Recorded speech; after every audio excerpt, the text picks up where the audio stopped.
அதான் சொல்றாங்க, பாஹு சுசித்தே சுபபர்கனை கிம். பாஹு தன்னுடைய கைகளே வந்து தலைகாணி மாதிரி இப்படி கையை மடிச்சுன்னு பார்த்தா நல்லா மெத்துன்னு நல்லா தூக்கம் வரும். உபபர்கனைக்கும் எதுக்காக அப்போ தலைகாணி வேணும்? அவங்களுக்கு தேவையில்லையே. சத்தியம் க்ஷிதௌக்கியம் கசிபோ பிரயாசிகி. அவர் கட்டில் இருந்தால் தான் படுத்து தூக்கம் நல்லா வரும். ஏசி போட்டால் தான் தூக்கம் வரும். அருமையான காற்று, இயற்கை காற்று இருக்குது, நல்ல காற்று வீசும். அது மாதிரி எங்கேயாவது ஒரு இடத்துல போய் ஒரு தென்னை மேலே, எங்கேயோ ஒரு இடத்துல மரத்துல தென்னை மேலே எங்கே படுத்தாலும் நல்லா தூக்கம் வந்துடும். தலையில் அருமையாக படுத்தோம்னா. ஏசிலாம் இந்த இயற்கை காற்றுக்கு முன்னாடி என்ன பண்ண முடியும்? அழகாக படுத்து தூங்கலாம். அதுக்காக வந்து கட்டில் இருந்தால் தான் தூங்க முடியும் அவசியம். அது கட்டில் வாங்குறதுக்கு எவ்வளோ பணம் செலவு பண்ணணும்? அதனால் பணம் இல்லைன்னா வாழ முடியாதுன்னு இல்லை. உனக்கு வாழ தெரியலன்னு சொல்லு, வாழ முடியாதுன்னு சொல்லாத. அப்படின்னா எவ்வளோ ஜந்துக்கள் வாழுது. அதெல்லாம் கட்டில் தலைகாணி எல்லாம் பஞ்சு மெத்தை போட்டு நல்ல வசதிகளோட ஏசி போட்டுருந்தானே வாழுது. எல்லாம் பறவைகள் மிருகங்கள்லாம் யோசிச்சு பாருங்க. எவ்வளோ பேர் பிளாட்ஃபார்ம்லாம் படுத்துருக்காங்க. எப்படி பார்த்துங்க, எப்படி தான் எனக்கு ஆச்சரியமா இருக்கும். இது மாதிரி ஒரு அசுத்தமான இடத்துல எப்படி தூங்குறாங்க இந்த பிளாட்ஃபார்ம்லன்னா? அவங்க நிம்மதியாக தூங்கி நல்லபடியாக எழுந்து தான் போகிறாங்க. இப்போ அவங்க பழப்பம் போயின்னு தானே இருக்கு. வாழணும்னு நினைச்சா எப்படியும் வாழ்ந்துடலாம். ஆனால் நம்ம என்ன பண்ணணும், நம்ம கான்சன்ட்ரேட்ல நம்மளுடைய கவனம்லாம் எதில் இருக்குன்னா, நம்ம வசதிகளை பெருக்கிக்கிறது, அந்த வாழ்க்கையில சொகுசுகளை, அந்த சொகுசுன்னு சொன்னாதான் கரெக்டாக இருக்கும். இந்த சொகுசுகளை அதிகரிக்கிறதுக்கு சொகுசா வாழணுன்ற ஒரு கவனத்தில் இருக்கிறதுனால தான் பகவத்தனுடைய பக்தியை, பகவத் தியானத்தை கோட்டை விட்டுருமா. இந்த இடத்துல சுகாச்சாரியா தான் சொல்றாரு, சத்தியம் க்ஷிதௌக்கியம் கசிபோ பிரயாசிகி பாஹஸ்த சித்தே சுபவர்கனேகிம். கை வந்து நம்மளுக்கு சித்தமா இருக்குது. நம்ம கையே நம்மளுக்கு அருமையா தலைகாணியா பகவான் கொடுத்துக்கிறான். அதை வச்சு படுத்துக்கிறத விட்டு தலைகாணி, அதுவும் பஞ்சு தலைகாணியில் தான் படுகணும், அதுவும் வசதியான தலைகாணியில் தான் படுகணும் அப்படின்னு பணத்தை செலவு பண்ணுறது எதுக்கு? அந்த பணத்தை செலவு பண்ணனா அந்த பணத்தை சம்பாதிக்கிறதுக்கு நீ கடுமையாக உழைக்கணும் இல்லையா?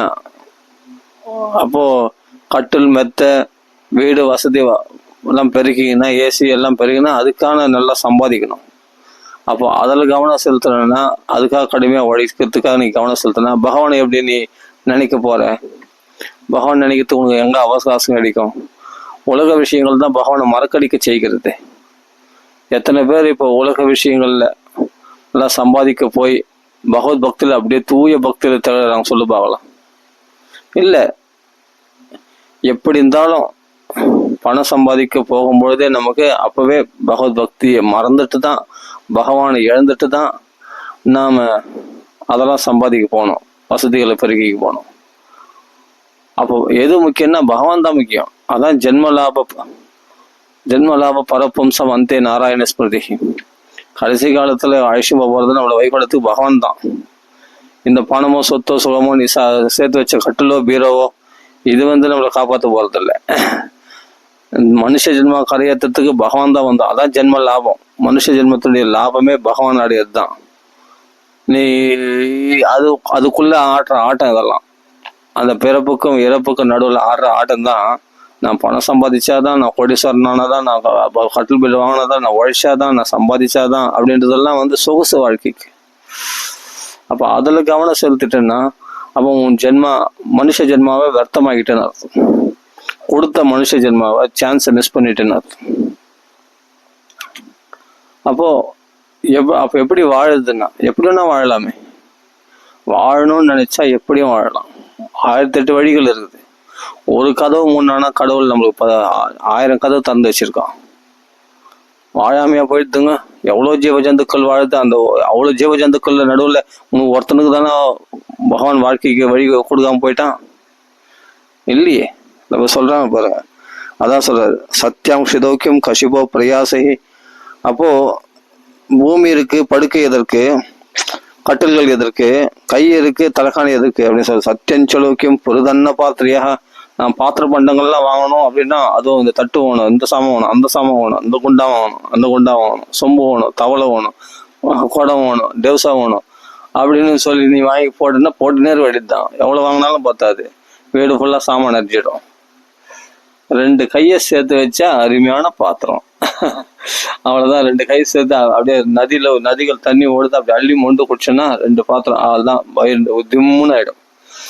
2 கையில சேர்த்து தண்ணி குடிச்சா முடிஞ்சு போச்சு. கையே பாத்திரம். எங்கேயாவது உங்களுக்கு சாப்பாடு போடுறாங்க, அருமையான அங்கே ஒருத்தா அன்னதானம் பிரசாதம் நடக்குது, எங்கேயாவது 2 கையில வாங்கி சாப்பிட்டேன்னா வயிறு திம்முன்னு ஆகி போச்சு. ஜான் வயிற்று கொஞ்சம் சாப்பிட போறேன், என்ன எவ்வளோ சாப்பிட போறேன், மிஞ்சி எவ்வளோ சாப்பிட்டு போறேன், ஜான் வயிற்று கொஞ்சம் சாப்பிட போறேன். அது சாப்பாடு எங்கேயே கடிச்சிடுது, கடவுள் ஒத்துறான். கையை கழுவிட்டோமா, நிம்மதியா போனோமா, அழகா பகவத் சிந்தனையில காலத்தை கழிச்சோமா, ஆனந்தமா பகவானுடைய வைகுண்டத்துக்கு போய் சேரணும். அதுதான் மனுஷ ஜென்மானுடைய நோக்கமே. அதான் இங்க சொல்றாரு, சத்திய அஞ்சலோக்கியம் பொருதன்ன பாத்திரியா. அப்போ எதுக்கு நம்ம அன்ன பாத்திரம், இந்த சாப்பாடுக்கு ஒரு பாத்திரத்தை எதுக்காக நம்ம சம்பாதிக்கணும்? தேவையில்லை. 2 கை சேர்த்து வச்சா பாத்திரம் வாங்கி போச்சு. கையில வாங்கி சாப்பிட்டா போதும், அப்படியே 2 கை கழுவிட்டா முடிஞ்சு போச்சு. அதுக்கப்புறம் திக்பல்களாதோ ரதிக்கும் துகுலகி சதிக்கும் துகுலகி. வைராக்கியம் வந்தவனுக்கு திக்கே அம்பரமா இருக்குதான். அவன் திகம்பரனா கூட இருக்கலாம், காட்டுல சஞ்சரிக்கிறான் தான். நாட்டுக்கு வரணும், கிராமத்துல வாழணும்னாதான் ஒரு துணி தேவை. துணி இன்னைக்கு அவ்வளோ பேர் இன்னைக்கு துணி இல்லாம யாருமே கிடையாது. பிச்சைக்காரன் கூட என்னன்னா 4-5 வேஷ்டி மாத்து வேஷ்டி வச்சிருக்கான். அவங்களுக்கு எல்லாமே இருக்குது. இன்னைக்கு வசதியெல்லாம் யாரும் குறைச்சல்லாம் கிடையாது. ஒரு வேஷ்டி இப்போ துணிக்கு 10-15 துணி வச்சிருக்காங்க எக்ஸ்ட்ராவே எல்லாருமே. அதனால அது குறைச்சல் கிடையாது. அப்படியே இல்லைன்னா கூட சீராணி கிம்பதின சந்தி திசந்தி விக்ஷா. அப்ப பூமியில எங்கேயாவது கிழிஞ்ச துணிகள் கிடைக்கலையா? அந்த காலத்துல அப்படி சொல்றாரு சுகாச்சாரியார். இன்னைக்கு கிழிஞ்ச துணியில நல்ல துணியா நிறைய பேர் கிடைக்குது. எவ்வளவு பேர் துணிகள்லாம் தானம் பண்றாங்க. அது யாருன்னா ஒரு 2 வேஷ்டி 10 வேஷ்டி வச்சுக்கிறோம், ஒரு 2 வேஷ்டி கூட சொன்னா கொடுத்துட்றாங்க. அழகா அந்த வேஷ்டி கட்டியும் கூட ஜம்முன்னு சஞ்சரிக்கலாம். மானத்தை மறைக்கிறதுக்கு இன்னைக்கு அவ்வளவு கஷ்டம்லாம் எதுவும் கிடையாது. இன்னைக்கு சாப்பாடுக்கும் கஷ்டம் கிடையாது, துணிக்கும் கஷ்டம் கிடையாது. எங்க போனாலும் எல்லாமே கிடைச்சிது. யாராவது ஒருத்தர் வாங்கி கொடுத்துட்றாங்க. அதை நம்ம நேரில் பார்க்குறோம். பிச்சைக்காரெல்லாம் கூட பிச்சைக்கார மாதிரி இல்லை, நல்லா புது வேஷ்டி புது சட்டை போட்டுன்னு இருக்காங்க, நான் பார்க்குறேன். ஏன்னா யாரோ குத்தாங்களாம், அது மாதிரி வாழறாங்க. அதனால மானத்தை மறைக்கிறதுக்கு துணியும் வயிற்றுக்கு அன்னமும் எல்லாமே கிடைச்சிது. அப்போ இதுக்கு மேல நீ எல்லாம் கிடைச்சிட்ட பிறகு நீ பகவத் பக்தி பண்ணலன்னு சொன்னா, ஜென்ம காரியத்துக்குலாம் இது என்ன ஒரு அதான் சொல்றது, இதுதான் திமிருன்னு சொல்றது. ஆமா, திமிருன்னு சொல்றது. இது இருந்தோ இதெல்லாம் பத்தல, இன்னும் இவைகளை இந்த வசதிகளை பெருக்கிக் கொள்ளணும் அப்படின்னும் போது அப்ப கவனம் எங்க போகுது? அதுதான் போகும். பகவத் பக்தியில கவனம் வராது, மகான்களை தேடி போனன்ற எண்ணம் வராது. சீராணி கிம்பதின சந்தி திசந்தி விக்ஷாம் நைவாங்கிரிபா பரபிரதா சரிதோ அப்பிய சுஷ்யன்னு. அப்போ மரங்கள்லாம் பழங்கள்ல அங்கங்க போனா 2 பழங்களை பிச்சு சாப்பிட்டா அருமையான வயிறு திம்முன்னு ஆயிடும். 2 மாம்பழம் வாங்கி சாப்பிட்டா முடிஞ்சு போச்சு. இல்லை ஏதாவது பழங்கள், எவ்வளோ பழங்கள்லாம் காட்டுல போனா நிறைய பழங்கள். அப்பெல்லாம் காடுகள் இருந்தது, பழங்கள். இன்னைக்கு அன்னதானம், இன்னைக்கு சரி இன்னைக்கு காட்டுக்கு போய் பழங்கள் சாப்பிடுவானா, இன்னைக்கு சாப்பாடே அங்கங்க நிறைய அன்னதான சாலைகள்லாம் நிறைய நடக்குது. எங்கேயாவது நம்ம சாப்பிட்டு அதாவது 10 பைசா செலவு இல்லாம வாழ முடியுன்றதுக்காக சொல்ல வர்றாரு, புரிஞ்சுக்கணும். அதனால எப்படியோ சாப்பாடு கிடைச்சிடும், எப்படியோ துணி கிடைச்சிடும், படுக்கிறதுக்கு இடம் கிடைச்சிடும், அதெல்லாம் பத்தி கவலை இல்லை. இப்போ அத்தியாவசிய தேவைக்கு எல்லாமே பர்ஃபெக்டா கிடைச்சிது. அதுக்கப்புறம் நீ பக்தி பண்றதுக்கு என்ன கஷ்டம் சொல்லு பார்க்கலாம். அதுதான் இங்க சொல்றாரு. நை வாங்கிரிப்பா பரப்பிரதா சரிதோ அப்பிய சுஷ்யன்னு. நதிகள்லாம் வறண்டு விட்டதா, நதிகள்லாம் தண்ணி கூட, ஜீவ நதிகள்லாம் எல்லாமே வறண்டு போச்சான். எவ்வளோ நதிகள், என்னைக்கும் ஜீவ நதிகள் ஓடுறது, வற்றாத நதிகள். அது அள்ளி மொண்டு குடிச்சோம்னா அருமையா வயிறு திம்முன்னு ஆயிடும். தாகத்துக்கு தண்ணீர் இருக்கு. அதுக்கப்புறமா என்ன வேணும் உனக்கு? பசிக்கு பழங்கள் இருக்கு. நீ கூட காட்டு பகுதியில் போனா நிறைய பழங்கள் சிந்தி போயிடுது, எடுக்கிறதுக்கு ஆள் இல்லாமலாம் இருக்கு. அதுபோல 2 பழத்தை சாப்பிட்டா வயிறு நிரம்ப இருந்தேன். சரி, எனக்கு அன்னம் சாப்பிடணும்னா இன்னைக்கு அன்னதானம் எவ்வளோ இடத்துல நடக்குது. எப்படியோ சாப்பிட்டுட்டு நம்ம சந்தோஷமா வாழலாம். ருத்தா குஹாக்கியம் அஜிதோ அவதினோபசன்னான்னு நல்ல பில்டிங் கட்டிதான் வாழணும். சரி, மழைக்கு ஒதுங்கிறதுக்கு எனக்கு ஒரு இடம் வேணும். முன்னர் வீட்டில் போய் தங்க முடியாது அப்படின்னா எவ்வளோ குகைகள் இருக்கு, மலை குகைகள். அந்த குகைகள்லாம் அடிச்சுட்டாங்களா? இனிமேல்ட்டு இங்கே யாரும் உள்ள நுழையக்கூடாதுன்னு இல்லையே. சரி, மலை குகையில வாழலாம், அங்க போலீஸ் இங்க இருந்தா என்ன பண்றது? கிம் அஜிதோ அவதினோபசன்னான்னு அப்படிப்பட்ட பகவான் உன்னை காப்பாத்தாம விட்டுடுவானா? அஜிதன் யாராலும் ஜெயிக்கப்பட முடியாதவன் ஒருத்தர் இருக்கான் தெரியுமா? அவன் வந்தான்னா அவனுக்கு எந்த போலீஸிங்க வந்து பாதிக்கும்? பகவானை ஜெயிச்சிட முடியுமா? ஜெயிக்க முடியாது. அப்ப அவனே வந்து உன்னை காப்பாற்றும் போது அவனை நம்பி நீ வெளியே போறன்னா, அவனை நம்பி நீ பகவத் பக்தி பண்ணுன்னு சொன்னா அவன் உன்னை காப்பாத்தாம விட்டுருவானா? அப்ப அப்படி பகவான் காப்பாத்தாம விட்டானா? இல்ல நதிகள் தான் வறண்டு விட்டனவா? இல்ல மரங்கள் தான் பழங்கள் தரது இல்லையா? இவனுக்கு எல்லாமே கொடுக்கறது இயற்கையே. இவன் செயற்கையா எதுவும் தேடிக்கணும்னு அவசியமே இல்லை. செயற்கையா எதுவும் தேடிக்கணும் அவசியமே இல்லை. இயற்கையே அவனுக்கு எல்லா வளங்களும் கொடுத்துருக்கு. அதை இவன் பயன்படுத்தி தெரியல, அவ்வளவுதான். அதுதான் இங்க சொல்ற. நைவாங்கிரிபா பரபிரதா, பிறருக்கென்றே வாழ்கின்ற மரங்கள் இருக்கு. அது ஒரு பழத்தை அது சாப்பிடுதா? மரத்து நிழல் கொடுக்குது குளிர்ச்சிக்கு நமக்கு. நம்மளுடைய கெட்ட நம்ம வாயுவை நமக்குள்ள இருந்து எடுத்துட்டு அதை நல்ல காற்றை கொடுக்கறது அது இல்லையா மரங்கள்லாம். அதனால் பிறர்கின்றே வாழ்கின்ற மரங்கள். அது மட்டும் இல்லை, நிழல கொடுக்குது. அது வெயில தாங்கி நம்மளுக்கு இந்த குளிர்ச்சியான நிழல் கொடுக்குது மரத்தடியில் போய் படுத்தா. அது மட்டும் இல்லை, அந்த மரங்கள் எல்லாம் பழங்களை கொடுக்குது, அருமையா சாப்பிடலாம். நதிகள்லாம் வந்து அப்படியே வற்றாத ஜீவ நதிகள் இன்னைக்கும் ஓடிக்கொண்டுதான் இருக்குது. அவைகள் அள்ளி தண்ணி குடிக்கலாம். ருத்தா குஹாக்கிம் அஜிதோ அவதினோபசன்னான்னு நல்லா வீடு கட்டினோம், பங்களா கட்டணும் வாழ்ந்தா எவ்வளோ குகைகள் இருக்கு. குகையில் போய் வாழ்ந்தா அதுமையா வாசம் பண்ணலாம். எவ்வளோ மழை காற்று புயல் வந்தாலும் பாதிக்கப்பட மாட்டேன், நல்லா இருக்கும். சரி, அங்கேதான் ஆபத்து வராதுதான் பகவான் காப்பாற்ற போறான், நீ ஏன் கவலைப்படுற அப்படின்ற. கஸ்மாத் பஜந்தி கவையோ தன துர்மதான்தான்னு. ஆஹா, இந்த ஆடம்பர வசதிகளை பெருக்கிக் கொள்வதற்காக தானே கை கட்டி வாய்ப்பொத்தி நீ உன்னிடத்துல கூலிக்கு மாறடிக்கிறீங்க. தன துர்மதாந்த பணத்திமிர் பிடித்தவர்களை, பக்தியற்றவர்களை, பகவத் பக்தியே இல்லாதவங்களை போய் பணத்திமிர் பிடித்தவர்களாகிய பெரிய பணக்காரத்தில் போய் கை கட்டி வாய்ப்பொத்தி கூலிக்கு வேலை செய்றீங்க. ஏன் இவ்வளவு கஷ்டப்படுறீங்க? அப்ப எதுக்கு?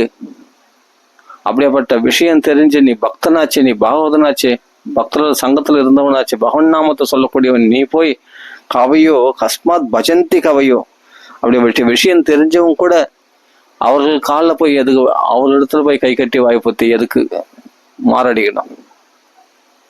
கஸ்மாத் பஜந்தி, அவர்களுடைய புகழை பாடிக்கொண்டு எதுக்கு அவர் கை கட்டி வாய்ப்பத்தி அவர்களுக்கு சேவகம் செய்கிறீர்கள்? தன துர்மதான்னு பக்தியே இல்லாத பணத்திமிர் பிடித்தவர்களை போய் ஏன் சேவிக்கிறீர்கள் என்று இங்க நான் சொல்ல, சுகாச்சாரியா சொல்றாரு. இதெல்லாம் படிக்கும்போது நமக்கு அப்படியே வைராக்கியம் வரணும். எதுக்காக மனுஷ பிறவி அப்படின்னா ஜென்மாவை கரையேற்றிக்கிறதுக்காக தானே. அப்போ நிறைய நாமங்களை சொல்லணும். ராம ராம ராம ராம ராம ராம ராம ராம ராம ராம. பகவத் கதைகளை பேசணும். இது மாதிரி பாகவதம் படிக்கும்போது தான் நமக்கு என்ன, நீங்க வந்து கோயிலா அழையணும் அவசியம் இல்லை. ஏவம் சச்சித்தே சதையேவ சித்த ஆத்மா பிரியோ அர்த்தோ பகவான் அனந்த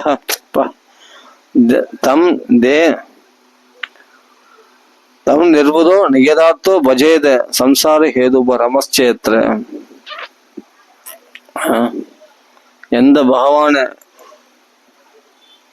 வழிபட்டா பஜேத சம்சாரமானது முடிவுக்கு வந்துருமோ, சம்சாரணம் பண்ணி சாரமே இல்லாத இந்த சம்சாரம் அப்படிப்பட்ட துன்பங்கள்ல கஷ்டப்படுறோமோ, சம்சாரணம் பண்ணி கொண்டு இருக்குமோ, அதெல்லாம் முடிவுக்கு வந்துருமோ. அப்படியேப்பட்ட பேரானந்தத்தை கொடுக்கின்ற அந்த பகவான் நம்ம ஹிருதயத்திலே வாசம் பண்றானே. நீ கோயிலுக்குள்ள கூட அலையணும்னு அவசியம் இல்லையே.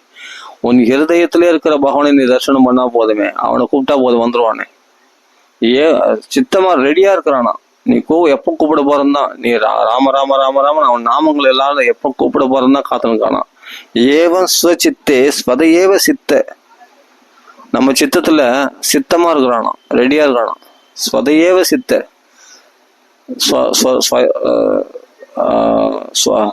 சுபாவமாவே ரெடியா இருக்கிறானா, சித்தமா இருக்கிறானா. பக்தர்கள் எப்போ என்ன கூப்பிட போறாங்க, அவங்களை காப்பாத்தலாம் அப்படின்னு. ஆத்மா பிரியோ, நம்ம ஆத்மாவா இருக்கிறானா, நமக்குள்ள ஜீவாத்மாக்குள்ள பரமாத்மாவா இருக்கிறானா. அதுக்கு நம்ம அவனை விட பிரியமானவங்க யாரு? பிரியோ நமக்கு பிரியமுள்ளவனா நமக்கு பிரியமா இருக்க திருட்டும், நம்ம மேல பிரியமுள்ளவனாக நம்மளை விட்டு நீங்காமல் இருக்கிறான் பரமாத்மாவை நம்ம ஹிருதயத்துல. பிரியோ அர்த்தோ பகவான் அனந்தக, அவனை விட அவன் தான் பரம் பொருள். மற்ற பொருள்களை காட்டிலும் பரம்னா உயர்ந்த பொருள் நமக்குள்ள இருக்கும் பொழுது, பெரிய சொத்து நமக்குள்ள இருக்கும் பொழுது வேற சொத்தை ஏன் போய் நாடுறீங்க? அதான் சொல்றீங்க பிரியோ அர்த்தோ, பிரியமுள்ள அர்த்தமா யாரு? பகவான் பரம் பொருள், அவன் தான் நம்ம ஹிருதயத்துல. பகவான் அனந்தக, அப்படிப்பட்ட ஆனந்தத்தை கொடுக்கக்கூடிய பகவான் இருக்கும் பொழுது சந்தோஷத்தை தேடி வெளியே அலைறீங்க? நம்ம ஹிருதயத்திலேயே ராமன் வாசம் பண்றான். ராம ராம ராம ராமன். நம்ம ஹிருதயத்துல கிருஷ்ணன் இருக்கிறான். அவனோட கொஞ்சம் கொலாவின் இருக்கலாமே. பெண்களைன்ற ஒரு வேசி ஜார புருஷனை, ஏதாவது ஒரு பணம் அதிகமாக கொடுக்கக்கூடிய புருஷனை எதிர்பார்த்து கொண்டிருந்தாள். இவனோட பணம் அதிகமாக கொடுப்பான், இவனோட பணம் அதிகமாக ஒருத்தனை எதிர்பார்த்துருந்தா. கட்சியில் அப்புறம் பார்த்தா அந்த புருஷன் எவனுமே கட்சியில் பார்த்தா எல்லாம் போயிட்டாங்க. போயின பிறகு யாருன்னா ஒருத்தர் வருவாங்க பார்த்தா வரல. அப்போ ஏமாந்து போனான். என்னடா அது, இன்னைக்கு இரவு நம்ம சுகத்தை கொடுக்கக்கூடிய ஒரு புருஷன் இல்லையே அப்படின்னு அந்த பெண்கள்ன்ற வேசி. கடைசியில் நம்ம ஹிருதயத்திலே நமக்கு சுகத்தை கொடுக்கக்கூடிய ஒரு புருஷன் இருக்கிறானே, அவன் தான் கிருஷ்ணன் அப்படின்னு அந்த பகவானை தியானம் பண்ணலாம் மனசுல. அந்த விதேக தேசத்துல ஒரு பிங்களன்ற வேசி கூட மகா ஞானியா இருக்கா பாருங்க. அவ பகவானை தியானம் பண்ணி அவனுடைய ரூபலாவண்யத்துல சொக்கி போய் அவனோட படுத்து தூங்கினாலாம் அப்படின்னு நான் பகவானே தியானம் பண்ணி அவளுடைய வாழ்க்கையை பவித்திரமாக்கி கொண்டால் பாருங்க. அவ மகா ஞானி ஆயிட்டான். அது தெரிஞ்சிக்காத வரைக்கும் தான் இவன் பணம் கொடுப்பானா, அதிகமாக பணம் கொடுப்பானா, அவன் பணம் கொடுப்பானான்னு சொல்லிட்டு பரபுருஷனை நாடினாள். அதை தெரிஞ்சுக்கிட்ட பிறகு, உண்மையான சொத்து தெரிஞ்சுக்கிட்ட பிறகு இனிமேல் அவள் வேசி இல்லை, அவள் பவித்திரமாயிட்டான் பகவத் தியானத்தினால. ஒரு பிங்களன்ற வேசி. அந்த பிங்களை வேசி நம்ம வேசின்னு சொல்றோம். அந்த பிங்களையானவள் ஆசையற்று இருப்பதே அதிகமான சௌக்கியத்துக்கு வழி அப்படின்ட்டு அவ சொன்னாலாம், நைராசியம் அப்படின்ட்டு. அந்த உதாரணத்தை கோபிகள் சொல்றாங்க. ஆசையை விடுறதுதான் சந்தோஷம் அப்படின்னு பிங்களை சொல்லியிருக்காளே அப்படின்னு அப்போ கோபிகளுக்கு முன்னாடி அந்த பிங்களை இருந்திருக்கிறான். அவள் வைராக்கியம் அடைந்து சிறந்த பக்தியா இருக்கா. அவளை உதாரணமா கோபிகளே சொல்றாங்கன்னா அப்போ அவ எப்படிப்பட்ட பவித்திரமா இருப்பா, யோசிச்சு பாருங்க. அப்போ நம் ஹிருதயத்திலேயே பகவான் இருக்கும்பொழுது வெளியே எதுக்குடா தேடி ஓடுற? நம்மளா நினைச்சுக்கிறது தான். இங்க போனாதான் நமக்கு, இந்த ஸ்தாபனத்துல போனாதான், அங்க போனாதான் பகவான் கிடைப்பான், இங்க போனாதான் பகவான் கிடைப்பான். அப்போ உனக்குள்ள இருக்கிற பகவான் யாரு? நீ அதை பெருசா மதிக்கல. பெருசா மதிச்சுன்னா உனக்குள்ளவே அது நீ எந்த அளவுக்கு குழந்தையும் தெய்வம் கொண்டாடும் இடத்தில் உன் ஹிருதயத்தில் இருக்கிற பகவானை நீ அதிகமா கொண்டாட கொண்டாட கொண்டாட அப்போதான் உன்னை தேடி, உங்கள் இருக்கிற சாநித்தியத்தை தேடி தன்னாலே மற்றவர்கள் வருவார். நம்ம கையில் இருக்கிறத நம்ம பெருசாவே மதிக்கிறதே இல்லை. வீட்டுல இருக்கிற சாமி சாமி இல்லை, கோயில்ல போனாதான் சாமி. நம்ம அப்படி நினைச்சிட்டு நம்ம என்ன பண்றது? நீ எதை உயர்வா மதிக்கிறியோ அதுதான் உனக்கு சந்தோஷத்தை கொடுக்கும். நீ இதை துச்சமா நினைச்சன்னா அது பெருசா கொடுக்காது. அப்போ என்ன சொல்றாருன்னா, இங்க சுகாச்சாரியார் ஒரு படி மேல சொல்றாரு, வீட்டுல இருக்கிற சாமி இல்லை, உனக்கு இருதயத்துல இருக்கிற சாமியை பாரு. அவன் தான் பிரியமுள்ளவன், உன்னத்துல ரொம்ப பிரியமுள்ளவன் அவன் தான். பிரியோ அர்த்தகா, பிரியமுள்ள சொத்து அதுதான். புரியுதுங்களா? நம்மள சொத்தா உடையவன். நமக்கு உயர்ந்த சொத்து யாருன்னா பக்தர்களுக்கு பகவான் தான் பெரிய சொத்து. அவனை நீ தெரிஞ்சுக்கிட்டனா அவன் தான் நிறுவனத்தை பேரானந்தத்தை கொடுக்கக்கூடியவன். அவனால்தான் உனக்கு சம்சார பந்தம் நீங்கும். அதான் சொல்ற. அதனால கஷ்டம் நாத்திருத்திய பராணி சிந்தாம் ஹிருதே பசுன் அசதி நாம யுஞ்சாத்து. மிருக சௌக்கியங்களை அனுபவிக்கிறதுக்காக மனுஷ பிறவி கிடையாது. பசுன மிருகங்கள் மாதிரி. புரியுதுங்களா? பகவானை அனாதரவு பண்ணிட்டு, பகவானை உதாசீனப்படுத்தி, அதான் சொல்றேன், கஷ்டம் து அனாத்திருத்திய பராணு சிந்தாம். அந்த இறைவனை இருதயத்துல சிந்திக்கிறத விட்டுட்டு நீ அவனை அதான் அனாதரவு பண்ணிட்டு நீ என்ன சாதிச்சுக்க போற? மிருக வாழ்க்கை, மிருக சௌக்கியங்கள் அனுபவிக்கிறதுனால உனக்கு என்ன லாபம் கிடைக்க போகுது? அப்படின்னு சொல்றாரு. மிருதே பசுன் அசதியும் நாமயுஞ்சாத்து, அப்படிப்பட்ட அழியக்கூடிய விஷயங்கள்ல சௌக்கியங்கள்ல தேடி ஓடுறதுனால மிருகங்கள் போல அறியாமல் வாழ்றதுனால என்ன லாபம் சொல்லு பார்க்கலாம். பஷ்யஞ்சனம் பதிதம் வைதரண்யம் ஸ்வகர்மஜான் பதிதாபான் ஜுஷானம். இந்த மக்கள்லாம் பார்த்தா பரிதபிக்கக்கூடிய நிலையில இருக்காங்க. அவருடைய கர்ம வினைகளால பகவானை திரும்பி பார்க்காம தங்க கர்ம வினைகளின் படி புண்ணிய பாபங்களை அனுபவித்து கொண்டு யமன் வைதரண்ய நதியில போய் விழுகின்றது.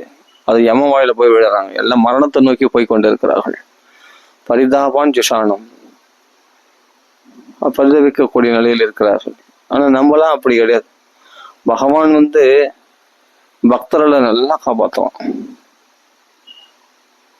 அதனாலதான் இங்க சொல்றாரு,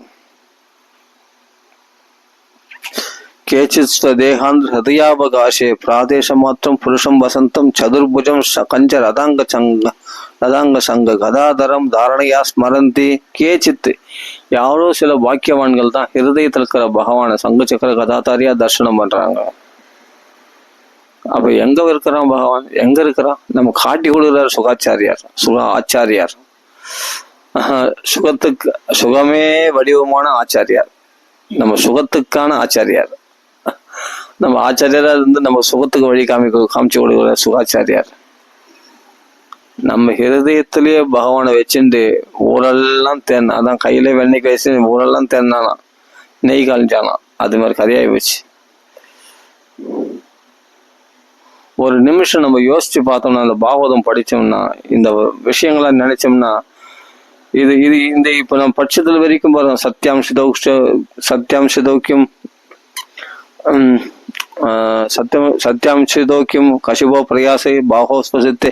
அது இப்ப அந்த ஸ்லோகத்தும் படிச்சோம் இல்லையா? இப்ப நம்ம இதுல இருந்து பாருங்க, எளிமையான வாழ்க்கை வாழலாம், சந்தோஷமா வாழலாம், யார் இடத்துலையும் எதையும் எதிர்பார்க்க வேண்டியதில்லை, பணத்துக்கு பிடிச்சவங்க போய் கையேந்தி நிற்க வேண்டிய அவசியம் இல்லை, தன துர்மதான் தானே, தேவையில்லாத விஷயம். அவன் ஏதாவது ஒன்று சொல்லுவான், கொஞ்சம் திமுறா பேசுவான், நம்ம கை கட்டி வாய்ப்பத்தையும் போனாவே அவனுக்கு கொஞ்சம் 2 கொம்பு வலிச்சிடும் இல்லையா?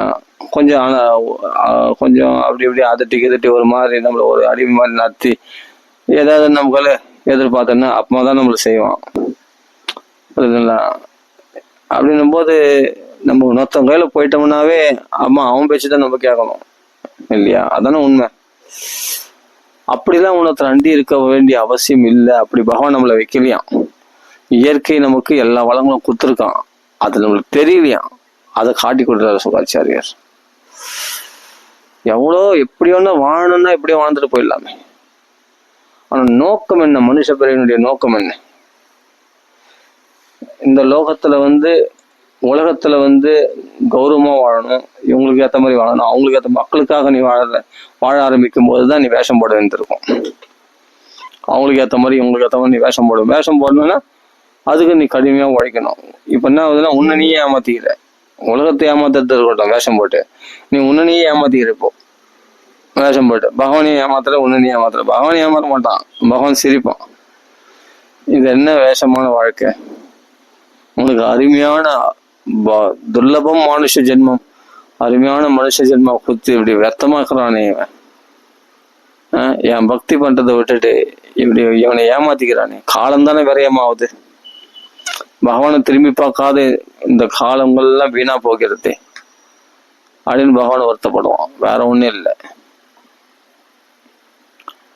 அதனால நம்மளையும் ஏமாத்திக்கணும், மற்றவங்களையும் ஏமாத்தணும்னு அவசியம் இல்லை. உலகத்துக்காக வாழாதீங்க. யார் என்ன சொன்னாலும் விஷயம் தெரியாதவங்க சொல்லி போட்டோம். விஷயம் தெரிஞ்ச நீ எப்படி இருக்கணும்? ஆத்ம வித்துக்களுக்கு சம்மதமான கேள்விகளை கேட்டுக்குன்னு சொன்னாரு. அப்ப ஆத்ம வித்துக்கள் எதை விரும்புறாங்க? எது பரக உயர்ந்த விஷயத்தை தான் விரும்புவாங்க.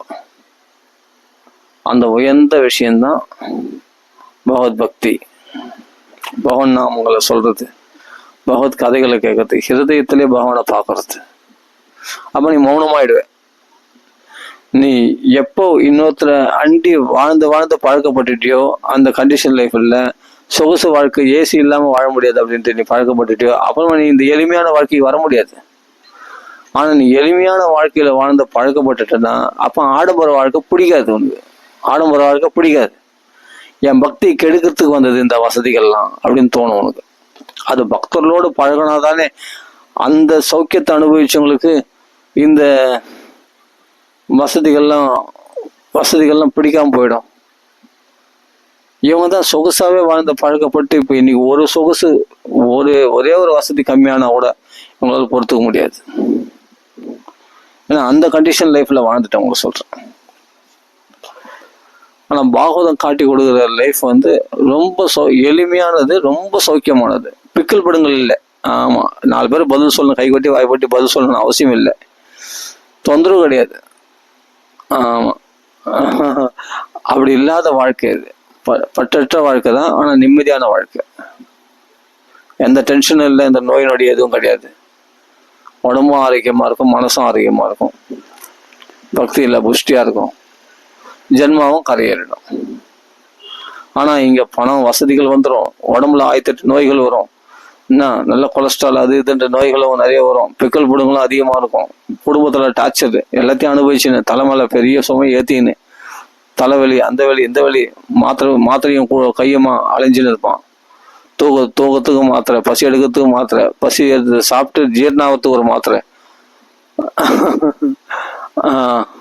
அவன் மலச்சிக்கல்னா அது சாப்பிட்டது, அது மலை கையினா அதுக்கு ஒரு மாத்திரை, தூக்கம் வரலன்னா தூக்கத்துக்கு ஒரு மாத்திரை, எண்ணத்தை எத்தனை மாத்திரை தான் போடுவான். பிபிக்கு மாத்திரை, சுகருக்கு மாத்திரை, அந்த மாத்திரை இந்த மாத்திரை எல்லாமே போட்டுக்கிட்டு ஒரு நாள் சாக போறோம். அப்போ வசதிகளை பெருக்கிறதுனால பிக்கல் புடுங்களும் தலைவலிகளும் தொல்லைகளும் அதிகமாக கட்டின்னு கஷ்டப்படுறதை காட்டிலும் எந்த ஒரு நோய்களோடையும் இல்லாம கஷ்டம் இல்லாம மனசுனால கவலைகளும் உடல்னால வியாதிகளும் இல்லாம எளிமையான வாழ்க்கை வாழ்ந்துட்டு போறது புத்திசாலித்தனமா? எது புத்திசாலித்தனம்?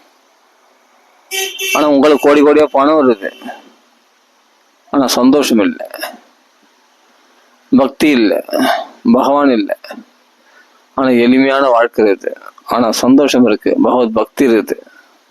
அவனுக்கு என்னன்னா நிறைய கோடி கோடியா அவன் நோக்கம். ஏன்னா இவன் முடிவு பண்ணிட்ட பிறகுதான் போய் கேள்விகளை கேட்கறான் ஒரு குருநாதரத்துல. இவன் வசதியா வாழணுன்றத முடிவு பண்ணிட்டான்பா, இவன் நல்லா சம்பாதிக்கணும், சொகுசா வாழணும், குடும்பம் குழந்தை ஒட்டியாலும் நல்லா சந்தோஷமா இருக்கணும், வசதி முடிவு பண்ணிட்டு தான் போய் ஆச்சார மகாலத்துல போய் கேட்கறான். ஆனா அறகுற மனசு பக்தியும் இருக்குது. அப்போ இவன் முடிவு பண்ணிட்டு கேட்டா அது குருநாதர் சொல்லக்கூடிய விஷயம் வைராகியம் அப்படின்னு சொன்னா ஏத்துக்க மாட்டான். இது நம்ம செட் ஆகாத சொல்லிட்டு இவன் என்ன பண்ணுவான், பக்தியில இருந்து வீழ்ச்சி அடைஞ்சு என் பணம் சம்பாதி தான் போவான். இவன் தான் முடிவு பண்ணிட்டு குருநாதர்கள் வரானே, குருநாதர் பேச்சு கேட்கறவனா தான் முடிவு பண்ணிட்டு வரமாட்டான். நாம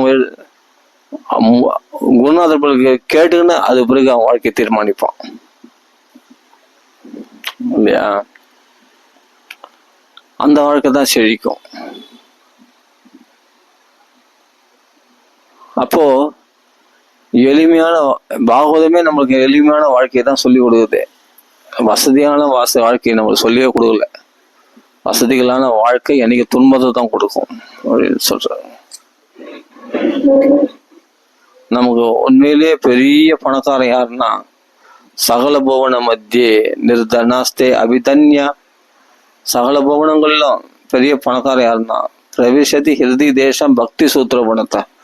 யார் ஹிருதயத்துல பகவான் பக்தி என்ற கையால கட்டப்பட்டிருக்கானோ அவன் தான் பெரிய பணக்காரனா. 14 உலகங்களிலும் அவன் தான் பெரிய பணக்காரனா. அதனால்தான் பகவானுடைய தியானத்தை பத்தி இங்க சொல்றாரு. பகவத் தியானம் தான் ரொம்ப ரொம்ப முக்கியம். உலக தியானங்கள்லாம் உலகத்தை பத்தி நினைச்சதுனால நீ என்ன நிம்மதி கண்ட? ஆளுக்கு தகுந்த பேச்சு, இவங்களுக்கு ஏற்ற மாதிரி அவங்களுக்கு ஏற்ற மாதிரி நம்ம மேக்கப் பண்ணோம்.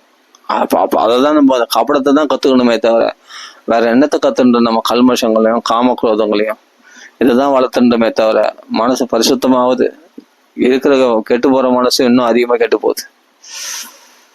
கல்மஷ சித்தானம். ஆனால் பகவானை நினச்சி பாருங்க, பாகவதில் நினச்சி பாருங்க, மனசு பரிசுத்தமாயிடும். ஏன்னா உனக்கு எதுவும் யாராலையும் ஆக வேண்டியது ஒன்றும் இல்லை. உலகத்துல ஒண்ணு நீ சாதிக்க வேண்டியது ஒண்ணும் இல்லை. நீ சாதிக்க வேண்டியது ஒன்னே ஒன்றுதான். ஜென்ம பகவானை ஒரு நாள் பார்த்துடணும், கிட்டக பகவான் காட்சி கொடுத்தானா பார்த்துடணும், சாட்சாத்காரம் அடையணும். அதுக்கப்புறம் அவனோட போயிடணும் நிம்மதியா சந்தோஷமா. மீண்டும் ஒரு மாத கர்ப்பத்தை பார்க்கக்கூடாது. அப்படி ஒரு சங்கல்பம் இருந்தால் நல்லதுதான். இது அவ்வளவு சீக்கிரம் வந்துருமான்னா உனக்காக வரல, சத் சங்கத்தையாவது நாடலாமே. அப்படி எளிமையா வாழக்கூடிய பக்தர்களுடைய சங்கத்தையாவது நாடலாமே. ஆனா ஜாக்கிரதை, சில பேர் மனசை புண்படுத்தக்கூடிய பக்தர்களும் இருக்கிறாங்க. பக்தர் சங்கம்னா இப்போ ஒரு கோயிலுக்கு போனால் எல்லாருமே நல்ல பக்தர்கள்னு சொல்ல முடியாது. அதை நாம தான் பார்த்துக்காக அந்த சாதுக்களுடைய லட்சணங்களை திதிக்ஷவா காருணிகா சுஹൃத சர்வதேகினா அஜாத சத்ரவா சாதவ சாது பூஷணாக, இதெல்லாம் இந்த தன்மைகள்லாம் யாரிடத்துல பொருந்து அனன்ய பாவேன கிருஷ்ணரிடத்துல அனன்ய பக்தியோடு பண்றவங்க எல்லாத்தையும் பொறுத்துக்கொள்ள கருணை உள்ளவர்கள், எல்லாருக்கும் நலன் விரும்பிகள், யாரையும் சத்ருவா பாவிக்காதவங்க, பலனை எதிர்பார்க்காம பக்தி பண்ணக்கூடியவர்கள், இவர்களை தான் சாதுக்கள் என்று நம்மளுக்கு சாஸ்திரம் இந்த குவாலிட்டிஸ் யாரிடத்துல இருக்கோ அவர்களை பக்தர்களாக தேர்ந்தெடுக்கணும். அப்படிப்பட்ட பக்தர்களுடைய சங்கத்தை நம்ம எடுத்துக்கணும்னா நிச்சயமா நல்லா இருக்கலாம். நமக்கு எல்லாமே பாகவதம் சொல்லி கொடுத்துருச்சுங்க. யார்களை பழகணும், என்ன பேசணும், எப்படி இருக்கணும், எல்லாமே சொல்லி கொடுத்துருச்சு. எனக்கு எளிமையான வாழ்க்கை பணம் இல்லையா, எங்களை வசதி இல்லையா, அதுக்கும் வழிகள் சொல்லி கொடுத்துருச்சு. எல்லாமே நம்மளுக்கு சொல்லி கொடுக்கும் போது நாம தான் இவ்வளோ சொல்லி கொடுத்த பிறகு நாம தான் அதை பிடிச்சுன்னு கரையாற பார்க்கணும். தெய்வம் காட்டுமே வழியே ஊட்டாதுன்னு சொல்லுவாங்க. இது ஊட்டியே விடுது பாகவதம் பார்த்தா. இவ்வளவு விஷயம் சொல்றது நம்ம அப்பா அம்மா கூட இவ்வளவு சொல்லிட மாட்டாங்க. நம்மளுக்கு அப்படி சொல்றது பாகவதம். ஒரு விஷயம் படிக்கும்போது சரி இது மாதிரி யாருன்னா இருந்திருக்காங்களா, சுகாச்சாரம் இருந்திருக்காரே, நம்மளாவது ஆடை ஒடித்திருக்கோம், சுகாச்சாரியா திகம்பரர், அவரு எல்லாத்தையும் கலந்தவர். ஆமா, அந்த சுகரை தியானம் பண்ணு, உனக்கும் அந்த ஒன்றும் இல்லை, சுகாச்சாரியரை தரிசனம் பண்ண மாத்திரத்தினாலே சில பெண்கள் ஆடைகள் உடம்புல இருக்குதா இல்லையான்னு கூட தெரியலையா அவங்களுக்கு. அந்த அளவுக்கு தேக ஸ்மரணையும் மறந்து போச்சு. தேக கேகாத்ம விஸ்மிருதி. சுகாச்சாரம் நினைச்சா இந்த குடும்பத்தை பத்தி உடலை பத்தி எல்லாத்தையும் அந்த தேக தர்மங்கள் நிர்யாபித தேக தர்மாக, இந்த மகான்கள்லாம் தரிசனம் பண்ணாவே நம்மளுக்கு மகான்கள் நினைச்சாலே நம்மளாம் பாவனம் ஆயிடுவோம். சுகாச்சாரம் நினைச்சாலே அதுதான் பரிசுத்த மகாராஜ் சொல்றாரு. எந்த வீட்டுல உங்களை நினைக்கிறாங்களோ, உங்களை பத்தி பேசுறாங்களோ, அந்த வீடே பாவனம் ஆயிடுமே அப்படின்னு சுகாச்சாரியர் பார்த்து சொல்றாரு. பரிசுத்த சத்தியமான விஷயம். இல்லைன்னா பரிசுத்த பசிதாகத்தை மறப்பானா? 5 நாளைக்கு முன்னாடி பசிதாகத்தினால எவ்வளவு வாட்டப்பட்டு ஒரு ரிஷி காலத்துல பாம்பு போட்டு வந்தான். அந்த பசி கொடுமையினுடைய கோபத்தினால, அந்த பசியினால வந்த கோபம், அதனால ஒரு ரிஷி காலத்துல அபச்சாரம் பண்ற மாதிரி ஆயிடுச்சு. அந்த பசி, அப்படி கொடூரமான பசி, வாட்டி எடுத்த பசி இன்னைக்கு எங்க போச்சு? சுகாச்சாரம் முன்னாடி 7 நாள் கதை கேட்கறான். பசிதாகன்றது என்னன்னே தெரியலையா. அச்சுத பீஷம் இருக்கு பாரு, அதை பருகணத்தினால அச்சுத பீஷம் பருகணும். அதை யார் வாக்குல பருகணும்? சுகாச்சார வாக்குல பாகவதம் கேட்டான் இல்லையா. அதனால பசிதாகமே நினைக்க தோணலையா.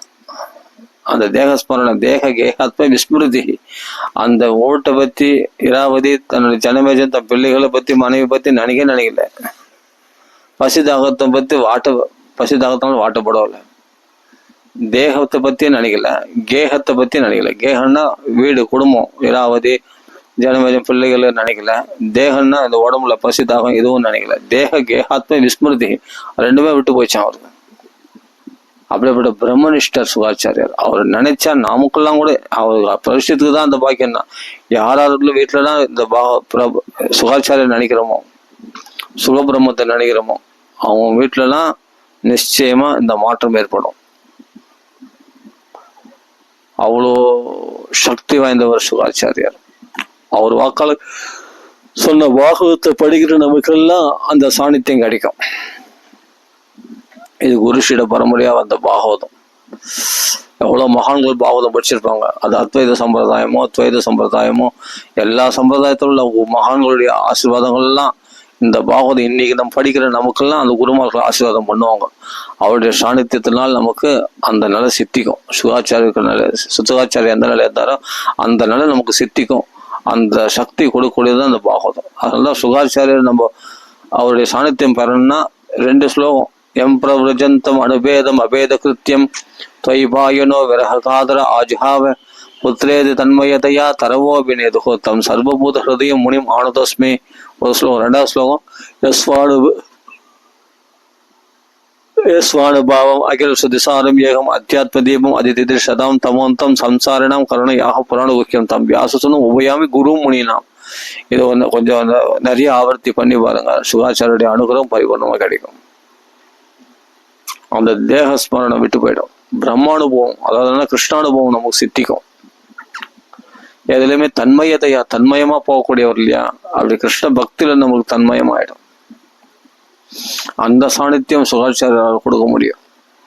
அதுக்குதான் இந்த சூதர் நமக்கு இந்த 2 ஸ்லோகம் சொல்லி கொடுத்துருக்காரு சுகாச்சாரியர் வணங்கறதுக்கு. இன்னொரு ஸ்லோகம் கூட எடுத்துக்கலாம். திருஷ்வாணியாந்தம் ரிஷிமாத்மஜம் அப்பியனக்னம் தேவியா ஹரியா பரிததுர்ண சுதஸ்ய சித்திரம் தத்வீக்ஷ பிரச்சதி மனோ ஜகதுஸ்தவாஸ்தி ஸ்திரீ பம்பிதான் அது சுதஸ்ய விவிக்த திருஷ்டே. அது நல்லா பெண்கள் சொல்றதா வருது, இருந்தாலும் அது சுகாச்சாரியுடைய பெருமையை சொல்லக்கூடியதா இருக்குது.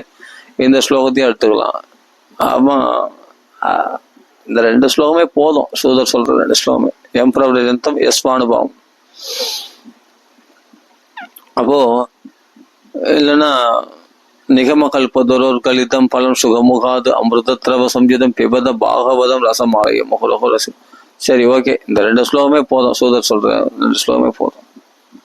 அப்ப சுகசாஸ்திரமாக இந்த பாகவதத்துல நம்மளுக்கு பக்தி பிச்சுண்டு வரும். சுகரை தியானம் பண்ணா அது சுகர்னா சக்கரைன்னு அர்த்தம். தித்திப்பு, அவ்வளவு இனிப்பானவர் அவர். சுகாச்சாரிய வாக்குல பாகவதம் கேட்ட பாக்கியம். ஆனா பாகவதம் படிக்கிறவங்களுக்கு இதெல்லாம் புரியணும், இதெல்லாம் தெரிஞ்சுக்கணும். தெரிஞ்சுக்கிட்டு நம்ம எளிமையான வாழ்க்கை வாழணும். பாகவதத்துக்குன்னு வாழ்க்கையை அர்ப்பணிக்கணும்.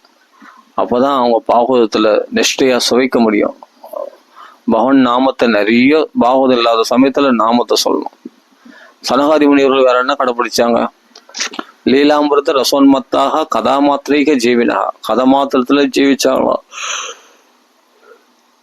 எப்பொழுதும் அந்த லீலா அமிர்தத்தை, கிருஷ்ணலீலைகள்ல அமிர்தத்துல பித்து பிடித்தவர்களா இருந்தாங்களாம். ரச உன்மத்தாக.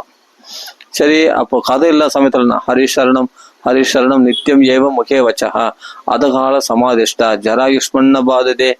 ஹரிசரணம் பகவான் நாமங்களுக்கு எத்தனை பண்ணியிருந்தாங்க. அப்ப பகவானுடைய கதைகளை பத்தி பாகவதம் படிச்சுட்டே இருக்கணும். அது இல்லைன்னா அடுத்தது நாமத்தை சொல்லிட்டே இருக்கணும். இது 2த்தை விட்டு நம்ம உலக விஷயத்துல போனா மனசை கழிச்சிடும். கலிபுருஷன் கப்புன்னு பிடிச்சிப்பான்.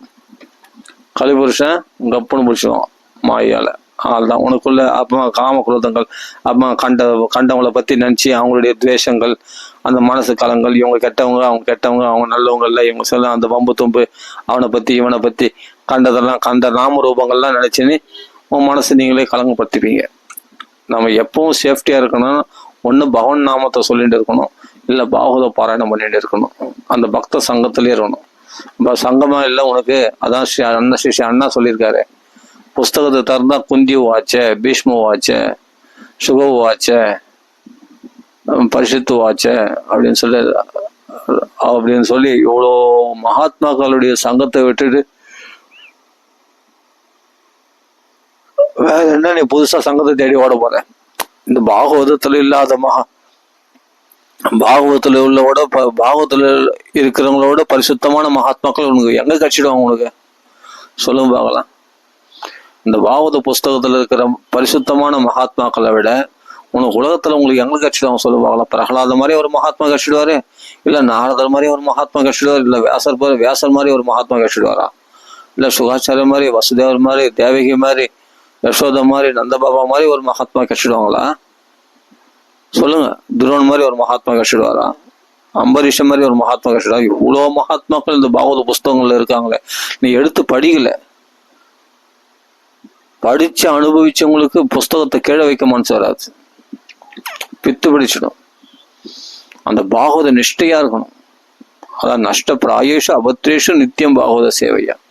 அந்த அளவுக்கு நமக்குள்ள பாவம் கலகங்கள் ஒழிச்சு கட்டப்பட்டாதான் நித்தியம் பாகவத சேவை. பாகவத பித்து பிடிக்கும் உனக்கு.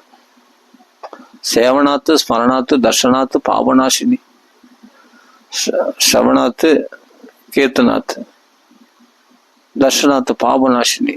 பாகவதம் படிக்க படிக்க, சேவிக்க பாராயணம் பாராயணம் பண்ண அதை கேட்க நம்ம பாவங்கள்லாம் நாசம் பண்ணும். உலகத்தை பத்தி கவலையே உனக்கு வராது. சத்தியமா சொல்றேன், எழுதி தரேன். நீ இந்த நிஷ்டையில இருந்துட்டேன்னா கிருஷ்ணன் பார்ப்பான். ஏன்னா பாகவத வடிவத்துல பகவான் இருக்கலாம். நீ கிருஷ்ணனை நினைக்கிறன்னா இந்த ஒரு அக்ஷரம் நினைச்சா கூட நீ கிருஷ்ணன் நினைக்கிறது தான். தேனே வாங்மய மூர்த்திகி பிரத்யக்ஷ வர்த்ததே ஹரிஹி. இது உள்ள பகவான் அக்ஷர ரூபியா பகவான் இருக்கான். இந்த அக்ஷரங்கள்ல பாகவதத்துல உள்ள ஒவ்வொரு அக்ஷரம் நினைக்கிறது பகவான் நினைக்கிறது மாதிரி. பகவானுடைய நேரடிய தொடர்பு கொள்றது, பகவானுடைய சாநித்தியம் நமக்குள்ள கிடைக்கும். ஆமா, இந்த பாகவதம் நம்மள சேமா வாழ வைக்குதான். தாரித்ரிய துக்க ஜ்வரதாஹிதானாம் மாயா பிசாச்சி பரிமர்த்திதானாம் சம்சார சிந்தோ பரிபாதிதானாம் சேமாயவை பாகவதம் பிரகர்ஜதி. அப்போ மாயை என்ற பிசாசால் ஆட்டி வைக்கப்படுபவர்கள், சம்சாரம் என்ற சாகரத்துல தத்தளிக்கிறவர்கள், தரித்திரம் என்ற துக்கத்தினால எரிக்கப்படுபவர்கள், இவர்களெல்லாம் நான் சேமா வாழ வைக்கிறேன், குளிர்ச்சியா வாழ வைக்கிறேன் அப்படின்னு பாகவதம் கர்ஜிக்கிறான். பாகவதம் எப்படி கர்ஜிக்கும்? பாகவதம் ஒரு புஸ்தகம், அது எப்படி கர்ஜிக்கும்? பாகவதம் எப்படி கர்ஜிக்கணும்? இது பிரம்ம சம்மிதம், கிருஷ்ண பிரத்யக்ஷ கிருஷ்ண ஏவகி, இது கிருஷ்ணருடைய ஸ்வரூபம். அப்ப பாகவதம் கர்ஜிக்கல, பகவான் கர்ஜிக்கிறான் அப்படின்னு புரிஞ்சுக்கோ. கிருஷ்ணன் தான் அந்த பாகவத ரூபத்துல கர்ஜிக்கிறான். இப்ப புரியுதா? பாகவதம் வரல, கிருஷ்ணன் வரலன்னு. அப்ப சேமாயவை பாகவதம் பிரகர்ஜதி, பாகவதம் பிரகர்ஜிக்குதுன்னு சொல்லியுது. அது என்னது? ஒண்ணும் புரியல. பாகவதம் எப்படி கர்ஜி? பாகவதம் ஒரு புஸ்தகம், நீ புஸ்தகமா பாக்குற. பாகவதம் பகவானா பார்க்கணும். அப்பதான் பகவான் சொல்றான்றது புரியும். பாகவதம் பிரகர்ஜிதுன்னா இங்க பகவான் கர்ஜிக்கிறான், நான் உன்னை சேமா வாழ வைக்கிறேன் வாடா அப்படின்ட்டு பகவான் சொல்றான். யோகக்ஷேமம் பகாமியாகம் சொன்னான் அந்த கிருஷ்ணன். அந்த கிருஷ்ணன் தான் இங்க சொல்றான் பாகவத மகாத்மியத்துல. சேமாயவை பாகவதம் பிரகர்ஜதி, உன்னை சேமா வைக்கிறேன் வா அப்படின்னு பாகவதம் கர்ஜிக்குது. அதான் பகவான் கர்ஜிக்கிறான். எந்த அர்ஜுனனுக்கு யோகக்ஷேமம் பகாமியாகம் சொன்னா அவன் யோகக்ஷேமம் சொல்றதும் தான் இங்க சொல்றான். என்னையே நினைச்சிருக்கு, என் பாகவத்தை படிச்சிருந்தது, உன்னை யோகக்ஷேமத்தை நான் பாத்துக்கிறேன். ஆனா லைக்கணுமே, அதான் மெயின். சொல்லிடலாம், ஆனா இந்த பாகவதத்துல மனசை லயிக்கணுமே, இந்த பாகவத நிஷ்டையா இருக்கணுமே, இதை விட்டு வெளி விஷயங்களை சிந்திக்காம இருக்கணுமே, வெளி விஷயத்துக்கு போகாம இருக்கணுமே. உனக்கு எவ்வளவுதான் அத்தியாவசிய விஷயமா இருந்தாலும் அது எனக்கு முக்கியம் இல்லை, பாகவதம் தான் முக்கியம்னு உனக்கு தோணணுமே. அது வருமா? அது சத்சங்கத்துல குருநாதருடைய அனுகிரகத்தினால்தான் வரும். சுகாச்சாரிய தியானம் பண்ணுங்க, சுகரை விட சிறந்த குருநாதர் கிடையாது. நம்ம அதெல்லாம் மதிக்கிறது இல்லை. புஸ்தகத்துல தானே அவர் சுகாச்சாரியர் 5000 வருஷத்துக்கு முன்னாடி இருந்தார். அவரெல்லாம் நம்மளுக்கு என்ன அது? அப்போ அவருடைய சாநித்தியம் பெருகுமா? அவர் நினைச்சாரு. இன்னைக்கு நீங்க நினைச்சீங்கன்னா சுகாச்சாரியர் உங்களுக்கு அனுகிரகம் பண்ணுவார். சத்தியமா சொல்றேன். என்னைக்கோ 5000 வருஷத்துக்கு முன்னாடி இருந்த சுகாச்சாரியர், 5000 வருஷத்துக்கு சுகாச்சாரியர் ஆசிரிச்சுதான் இன்னைக்கு நிறைய மகாத்மாக்கள் உண்டாயிருக்காங்க. ஜாக்கிரதை, ஞாபகம் வச்சுங்க. இன்னைக்கு ஸ்ரீ அண்ணாவோ முரளிதர சுவாமி எல்லாமே அந்த சுகாச்சாரிய புகழ பாடிதான், அந்த சுகாச்சார வாக்குல வந்த பாகவத்தை பேசிதான் இன்னைக்கு இவரெல்லாம் மகாத்மாக்களா பிரகாசிக்கிறாங்கன்னா அந்த சுகாச்சாரியர் தான். அந்த 5000 வருஷத்துக்கு முன்னாடி இந்த சுகாச்சாரியர் தான். சாதாரணமா நினைச்சிடாதீங்க. இப்ப இருக்கிற நம்ம நேர்ல பாக்குற மகாத்மாக்கள் தான் சாநித்தியம் இருக்கு. ஆனா 5000 வருஷத்துக்கு முன்னாடி இருந்த மகாத்மாக்கள் எல்லாம் சாநித்தியம் இல்லை, அவரெல்லாம் இப்ப வேலை செய்யாது, அவர்களுக்கு சாநித்தியம்லாம் அப்படி நினைக்காதீங்க. சுகாச்சாரியரை இன்னைக்கு நினைச்சாலும் உங்க வீட்டுல அவருடைய சாநித்தியம் பெருகும். சத்தியமான விஷயம். நீங்க நினைக்கிறது இல்லை, அது முக்கியத்துவம் கொடுக்கறது இல்லை. அவருடைய ஸ்லோகங்களை, அவரை புகழக்கூடிய ஸ்லோகங்களை மனசார நீங்க சொல்றது இல்லை. சொல்லி பாருங்க. அப்புறமா நீங்க வேற ஒரு குருமாரை தேடி ஓட மாட்டீங்க. இந்த பாகவத புஸ்தகமே கதியா இருப்பீங்க. சுகாச்சாரியர் வாக்குல நீங்க பாகவதம் கேட்பீங்க. பரிசுத்து கேட்ட மாதிரி நிச்சயமா கேட்பீங்க. நீங்க எந்த அளவுக்கு நீங்க ஒரு தர்மத்தை உயர்வா கொண்டாடுறீங்களோ, எந்த அளவுக்கு பாகவதத்தை பெருசா மதிக்கிறீங்களோ, எந்த அளவுக்கு நாமத்தை அதிகமா சொல்றீங்களோ, அப்போ உங்களுக்குள்ள அந்த ஒரு குருமாரியோ இன்னொரு மகாத்மாவை தேடி போகணுன்ற அவசியமே உங்களுக்கு இருக்காது. நீங்க பாகவதத்துக்குள்ள எல்லா மகாத்மாக்களும் உங்களுக்கு கிடைச்சிடுவாங்க, பாகவத்துக்குள்ள உனக்கு குருமாரெல்லாம் கிடைச்சிடுவாங்க, பாகவத்துக்குள்ள உனக்கு சத்சங்கம் கிடைச்சிடும், பாகவத்துக்குள்ள உனக்கு பக்தியும் கிடைச்சிடும், ஞான வைராகியம் எல்லாமே உண்டாயிடும்.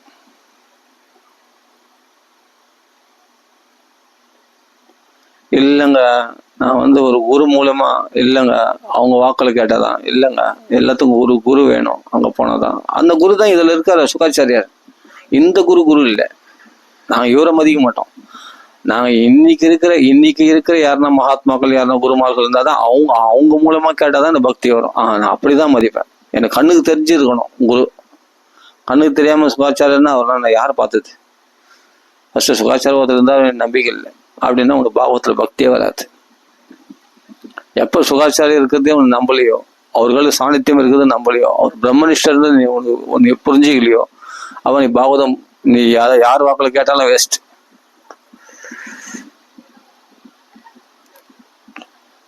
அப்போ சுகாச்சாரியார் பிரம்மனிஷ்டராகிய அவர், பிரம்மானுபவத்துல இருந்த அவர் இந்த பாகவதத்துல அப்படி மெல்ட் ஆகி தன்மயமா போனவர். அப்படிப்பட்ட ஒரு மகாத்மா சொன்ன பாகவதத்தை நீ படிக்கும் போது உன்னை அறியாமலேயே பக்தி தன்னாலே பெருகும். இப்ப நீங்க நிறைய நான் வெளியில உபன்யாசம் கேட்கக்கூடாதுன்னு அது சொல்றதுக்காக வரல. நீங்க பாகவதத்துக்குள்ள நிஷ்டையா இருக்குனுக்காக சொல்ல வர.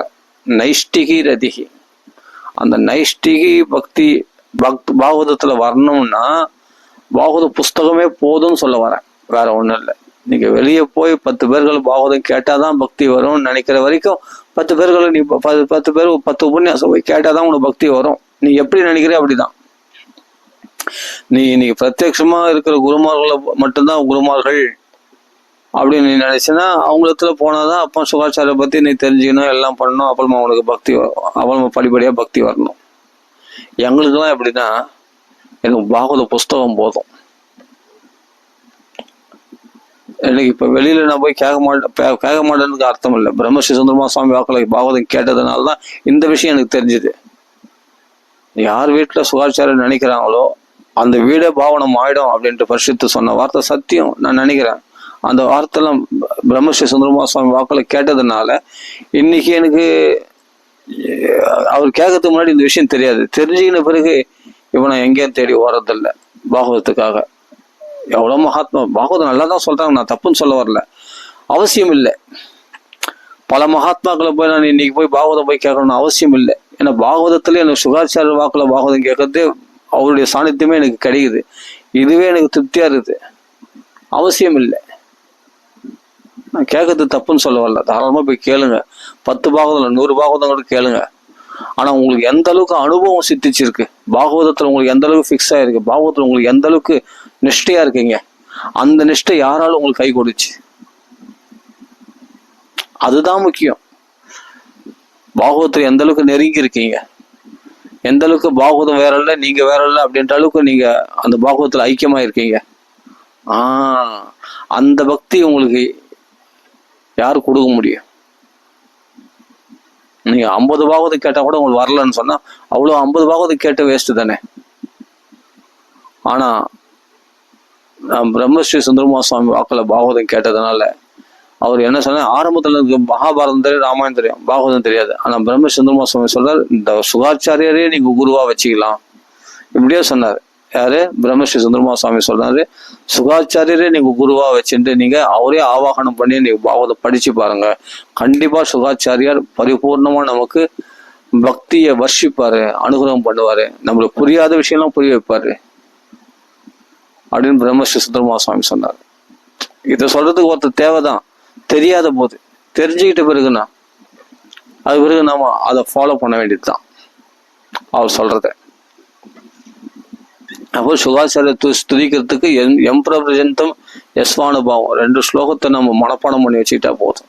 திருப்பி திருப்பி அதை ஸ்லோகம் சொல்லி சுகாச்சாரம் மனசார பிரார்த்தனை பண்ணிங்க. சுகரூப பிரபோதக்ஞா, அவர் சுகரையே நம்ம ஆவகம் அங்க பிரார்த்தனை பண்றலையா மகாத்மியத்துல, சுகரூப பிரபோதக்ஞா அது அஜ்ஞான விநாசைய, என்னுடைய அஜ்ஞானத்தை போக்குங்க, எனக்குள்ள இருக்கிற இந்த அஜ்ஞானத்தை போக்கி இந்த சம்சார சாகத்தை கரையேத்துங்க. அப்போ பகவானை பிரார்த்தனை பண்ணோம், இந்த பாகவத புஸ்தகத்தை பிரார்த்தனை பண்ணோம், சுகாச்சார பிரார்த்தனை பண்றதுக்கு சொல்லியிருக்கேன் மகாத்தியத்துல. அப்படி அஜானத்தை விநாசம், எனக்கு புரியாத விஷயம்லாம் புரிய வைங்க அப்படின்னு சுகாச்சாரியரை சுகருவ பிரபோதக்ஞா, அந்த ஞானத்தை எனக்குள்ள கொடுங்க, அந்த புரியாத விஷயம்லாம் புரிய வைங்க அப்படின்னு சுகாச்சாரர்கள் பிரார்த்தனை பண்றது தான் அந்த ஸ்லோகமே. பாகவத மகாத்தியத்துல போட்டிருக்கு. அப்ப இதெல்லாம் படிச்சு கூட நம்ம உணரல. அப்ப அது அனுபவத்துக்கு கொண்டு வரணும் இல்லையா? கொண்டு வந்துட்டோம்னா அப்ப நம்ம சுகாச்சார வாக்குலயே பாகவதம் கேட்கலாம். நம்ம படிக்கும் போதே புரியும், அந்த பக்தி நிஷ்டை நமக்குள்ள உண்டாகும். நீங்க இதை விட்டு நீங்க அண்ணாண்ட ஒரு வாக்குல பாகவதம் கேட்டாதான், ஒரு வாக்குல பாகவதம் கேட்டா போனாதான் நீங்க போய் கேட்டாதான் எனக்கு பக்தி வரும்னா நீங்க அப்படி கேட்டாதான் வரும்.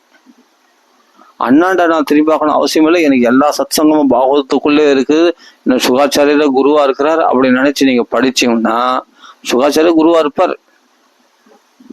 நான் சொல்ல பிரம்மஸ்ரீ சுந்தரமா சுவாமி சொன்னார். அப்புறமா தான் நான் புரிஞ்சுக்கினேன், இதுதான் ரகசியம். இன்னொருத்தரை நம்பி நம்ம வாழணும்னு அவசியமே இல்லை. இன்னொருத்தர் மகாத்மாக்கள் கூட தேடி போகணும்னு அவசியம் இல்லை. இன்னொருத்தர் சத்சங்கத்தை கூட, மனசு புண்படுத்தக்கூடிய சத்சங்கத்தை தேடி போகணும் கூட அவசியம் இல்லை. புண்படுத்தாம சுத்தமான பக்தர்கள் எங்க இருக்காங்கன்னா பாகவதில் தான் பார்க்கலாம். அப்படிப்பட்ட சுத்தமான பக்தர்கள், பிரகலாத மாதிரி, நாரதர் மாதிரி. இன்னைக்கு அவ்வளவு பக்தர்கள், தூய பக்தர்கள் கிடைப்பாங்களா? அதுவும் கலியுகத்துல எல்லாம் அரைக்குறையா தான் கிடைப்பாங்க. அதுவே பெரிய விஷயம். அவர்கள் நல்ல பக்தர்கள், அவள் தான் அப்படி நினைச்சுன்னு போக வேண்டியதுதான். நாம சமாதானம் பத்திக்க வேண்டியதுதான். அவர்கள் குறைந்தா கூட அதை நம்ம பெருசா பேசிக்காம அவர்களுடைய சத்சங்கம் வேணுன்றதுக்காக நாம அதெல்லாம் இளமறைவா காயமறைவா அவங்க பேசுறதெல்லாம் கண்டு காணாம அவடத்துல பழகி நம்ம பக்த சங்கத்துல சேர்ந்து ஏதோ பக்தி பண்ண வேண்டியதுதான். அப்படிதான் இன்னைக்கு போயின்னு இருக்கு நிறைய பேர் வாழ்க்கை. நிறைய பேர் பக்தருடைய வாழ்க்கை அப்படிதான் போயிட்டு இருக்கு. தேவையில்லையே. சுத்தமான பக்தர்கள் சுகாச்சாரியத்தோ இருக்கிறாரு, பரிசுத்து இருக்காரு, பிரகலாதன் இருக்காரு. சுத்தமான பக்தர்களோட பழகலாமே. அந்த சாணித்தியம், அவருடைய அனுகிரகத்தை. அப்ப பிரகலாதன் என்னைக்கோ இருந்தார், அப்ப எதுக்கு எழுதி வச்சாங்க? பிரகலாதன் என்னைக்கோ இருந்தார், அவருடைய சாணித்தியம் இன்னைக்கு கிடைக்காதுன்னா, அவருடைய ஆசீர்வாதம் கிடைக்காதுன்னா, அப்ப அந்த சரித்திரம் நமக்கு எதுக்கு?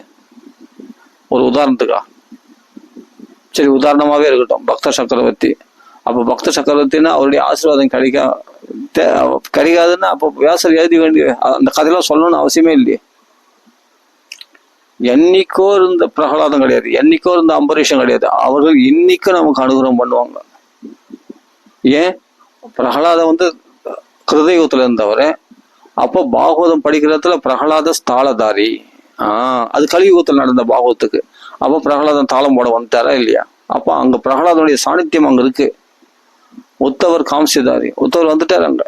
கலியுகத்தில் நடந்த பாகவத்துக்குங்க அர்ஜுனன் மிருதங்கம் வாசிச்சான், இந்திரன் மிருதங்கம் வாசிச்சான், அர்ஜுனன் ஆலாபனம் பண்றான். தேவரிஷியான நாரதர் வீணை வாசிக்கிறாரு. அப்ப இது எப்ப நடந்தது? இந்த கலியுகத்துல. அப்போ சாணித்தியம் இல்லையா? இவங்கெல்லாம் கிருதயுகவாசிகள், திரேதயுகவாசிகள், துவாபரயுகவாசிகள்லாம் எப்படி கலியுகத்துல வந்தாங்க? அப்படின்னா இன்னைக்கு அவங்களுடைய சாணித்தியத்தை நம்ம பெற முடியும் அப்படின்றதுக்கு இதெல்லாம் நிதர்சனம். இந்த பாகவத மகாத்தியத்துல சொல்லியிருக்கு. அப்போ நம்மளாலையும் பெற முடியும். உனக்கு அந்த நம்பிக்கை வேணும். திருட நம்பிக்கை வேணும், அந்த திருட விசுவாசம் வேணும். பக்திக்கு முக்கியமே விசுவாசம் தான். திருட விசுவாசம் தான் பக்தியில நீ முன்னேற்றம் அடையறதுக்கான வழி. அதனால இன்னைக்கு நீ பாகவதம் படிக்கிறன்னு சொன்னா அந்த பாகவதத்தில் உள்ள மகாத்மாக்கள் எல்லாம் உனக்கு பரிபூர்ணமா ஆசீர்வாதம் பண்ண தயாரா இருக்கிறாங்க. சொதச்சித்த ஏவ, உன் இருதயத்திலே பகவான் உனக்கு இந்த ஞானத்தை கொடுத்து உன்னை படிக்க வச்சிருக்கான். இல்லைன்னா நீயா நினைச்செல்லாம் படிச்சிட முடியாது. பாகவதத்தை நீயா நினைச்செல்லாம் இதெல்லாம் புரிஞ்சிக்க முடியாது. அப்போ நம்ம உலக விஷயங்கள்ல போனா வசதிகளை பெருக்கிக்கலாம், சௌக்கியங்களை அனுபவிக்கலாம், பகவானை மறக்கலாம் நல்லா. அதான் நம்ம இயற்கையாவே பகவானை மறந்து தானே இருக்கோம். பகவான் நினைக்கிறது தானே பெரிய விஷயம். பகவான் மறக்கிறது ஈஸியாச்சே. உலகத்துல பணம் பொருள் சம்பாதிக்கிறது ஈஸி, அதுல ஆசையை வர்றதுதான் பெரிய கஷ்டம். அதை விட்டுட்டு பக்தியில நிஷ்டையா, பாகவத்துல நிஷ்டையா இருக்கிறது தான் பெரிய கஷ்டம். இது அந்த கஷ்டமான விஷயத்த நீ இஷ்டமா படிச்சுன்னு சொன்னா மற்ற விஷயம்லாம் உனக்கு கஷ்டமாவே இருக்காது. இது உலக விஷயங்களை சமாளிக்கிறது ஒரு பெரிய விஷயமா இருக்காது. ஈஸியா சமாளிச்சுடு. நாம தான் பந்தத்தை படிச்சுக்கிறோம், பந்தம் நம்மள படி இல்லை. நாம விட நினைச்சா போனா விட்டுடலாம். நீ விட மனசு இல்லை. 1008 சாக்கு போக சொல்றோம். பாகவத்துக்கு வரணும்னா 1008 சாக்கு போக சொல்றோம். ஏன்னா விட மனசு இல்லை உலக விஷயங்கள. மனசு இருந்தா இன்னைக்கு இந்த பாகவத்துக்குள்ள நீ பகவானை பார்க்கலாம். இந்த பாகவத புஸ்தகத்துக்குள்ள நீ சுகாச்சாரியரை பார்க்கலாம், பகவானை பார்க்கலாம், சுகாச்சாரியுடைய அனுகிரகத்தை பெறலாம், பிரகலாதுடைய அனுகிரகத்தை பெறலாம், நாரதுடைய அனுகிரகத்தை பெறலாம், இவர்களோட பேசலாம், பழகலாம். நீங்க இந்த ஸ்லோகங்களை படிக்கும்போது தெரியுமா, உங்களுக்கு புரியாத விஷயம்லாம் புரிய வைப்பார். இந்த ஞானம் இந்த பாகவத புஸ்தகம் குத்துரும். இது கலியுக சாஸ்திரம், இது பாகவதம் தெரியுமா, கலியுகத்துக்குன்னே. அப்போ பிரயோஜனப்படாதுன்னா பின்ன இது எதுக்கு எழுதி வச்சிருக்காங்க? அப்போ மெனக்கட்டு வேலை வெட்டி இல்லாமையா? நம்ம அதை பயன்படுத்திக்கிறதுக்கு தான் நம்மளுக்கு எழுதி வச்சு கொடுத்துட்டு போனாங்க. அதை நம்ம பயன்படுத்திக்கலாம். அப்போ எதுக்கு அது புஸ்தகம்? வீட்டில் தூங்குறதுக்கா? அதனால நிறைய ராம ராம ராம ராம ராம ராம ராமன் ராம நாமே சிறந்த ஞானத்தை கொடுக்கும். அது மேல பாகவத பாராயணம் இன்னும் அருமையான பக்தியை கொடுக்கும். நீங்க பல பேர்களை உபன்யாசம் கேட்கணும் அவசியமே இல்லை. இங்க சுகாச்சார வாக்கிலே நேரடியாக பாகவதம், நீங்க பாகவத புஸ்தகம் இருந்தால் போதும். எங்களுக்கெல்லாம் ரொம்ப தேவையில்லை. எங்களுக்கெல்லாம் 10,000 20,000 கொடுத்து புஸ்தகம் பெருசா ஸ்லோகம் அர்த்தம் அதெல்லாம் படிச்சா நல்லதுதான். ஆச்சாரியர்கள் சொல்லியிருக்காங்க, நான் இல்லைன்னு சொல்ல வரல. இஸ்கான் புஸ்தகம்லாம் பெருசா இருக்கும். ஆனா எங்களுக்கு அவசியம் இல்லை. எங்களுக்கு என்னமோ தெரியல, இந்த கீதா பிரஸ்ல போட்ட இந்த மூலப்பாராயண ஸ்லோகமே போதுமானதா தோணுது. ஏன்னா இதுவே நல்லா புரியுது, சுகமா இருக்குது. சுகாச்சாரியரே குருவா இருந்து உபதேசம் பண்றதே சுகமா இருக்குது, நல்லா இருக்குது படிக்கிறதுக்கு. அப்ப இதை ரசிச்சு படிச்சாலே போதும். ஜெயத்தித்தே திகம் ஜன்மனா பிரஜா ஜெயத் கிருஷ்ணா சயத இந்திரா சஸ்வதத்ரிஹி அப்படின்னு சொல்லிட்டு படிக்கும் போதே சுகமா இருக்கா. அப்படியே பாடலாம். அந்த கோபிகா கீதம் ஒரு 4 தடவை படிச்சேன்னா கண்ணில் கண்ணீர் வந்துடும். எப்படிலாம் பக்தி பண்ணியிருக்காங்க. கோவிந்த தாமோதர மாதவேதி அப்படின்னு கதறினாங்களே அவர்கள். எதுக்கு? மதுரா நகரத்துக்கு பகவான் கிளம்பும் போது கோவிந்தா தாமோதரா மாதவா இது அப்படின்னு புலம்புனாங்களே அந்த கோபிகள்லாம். அதெல்லாம் நினைச்சு பார்க்கும்போது மதுபக்கியத்தை பந்தோம் அந்த பிரணய கழகத்துல பகவானிடத்துல அப்படி புலம்புனாங்களே உத்தவரிடத்துல. அந்த வஞ்சகன் அந்த பல மொட்டுல தேனை சுவைக்கின்ற அந்த வண்டு போலதான் அவன் எங்களை விட்டு வேற பெண்களை தேடி போயிட்டான், மதுரா நகரத்து பெண்களை அப்படின்னா அவர்கள் நிந்திக்கிறாங்க உத்தவர்னா. அதெல்லாம் அனுபவமா இருக்கும் எங்களுக்கு. அதனால இந்த பாகவதமே போதுமானது. இந்த ஸ்லோகங்களை படிக்கிறதே சுவையா இருக்கும். எங்களுக்கு கிருஷ்ணானுபவத்தை கொடுத்துரும். இத்தம் பிரம்ம சுகானுபூத்தியா, இந்த பிரம்ம சுகானுபவம் எங்களுக்கு கொடுத்துரும் இந்த பாகவதம் படிக்கும் போதே. அதனால எங்களுக்கு இந்த 250 ரூபா புஸ்தகம், இந்த கீதா பிரஸ் புஸ்தகமே போதுமானது. 4 ஸ்லோகங்களை படிச்சா ஆனந்தமா இருக்கும். கொச்சித்ருதி வைகுண்ட சிந்தா சபல சேதனா அப்படின்ட்டு பிரகலாதனுடைய அந்த பக்தியை நான் படிச்சாலே போதும். பக்தியில் மகாத்மியம் சூச்சியதே தஸ்ய சூச்சியதே. பகவான் அவர் பண்ண பக்தியினுடைய அந்த அனுபவங்களை மகாத்மியத்துல சொல்றாரு. மகாத்மியமா சொல்றாராம், கொஞ்சமா சொல்றாராம். அந்த மகாத்மியத்திலும் கொஞ்சமா சூச்சி வீராராம். மகாத்மியம் கூட முழுசா சொல்ல முடியாதான். அவ்வளோ விஷயங்கள் பிரகலாதனுடைய பக்தியை பத்தி அப்படி புட்டு சுகாச்சாரிய வைக்கிறார். பக்தியோக வர்த்தனம். இந்த பிரகலாத சரித்திரத்தை பட்ச பக்தி அதிகமாகுமா நமக்குள்ள. கிருஷ்ண பிரேம என்னங்க விளையாட்டாதெல்லாம். ஒவ்வொரு ஸ்லோகம் படிக்கும் போது நம்மளுக்கு எப்படி இருக்கு. சவை மன கிருஷ்ண பதார விந்தையோர் வச்சாம்சி வைகுண்ட குணானுவர். இந்த ஸ்லோகம்லாம் படிக்கும் போது நம்ம மனசே பகவானிடத்துல ஐக்கியமாயிடும்.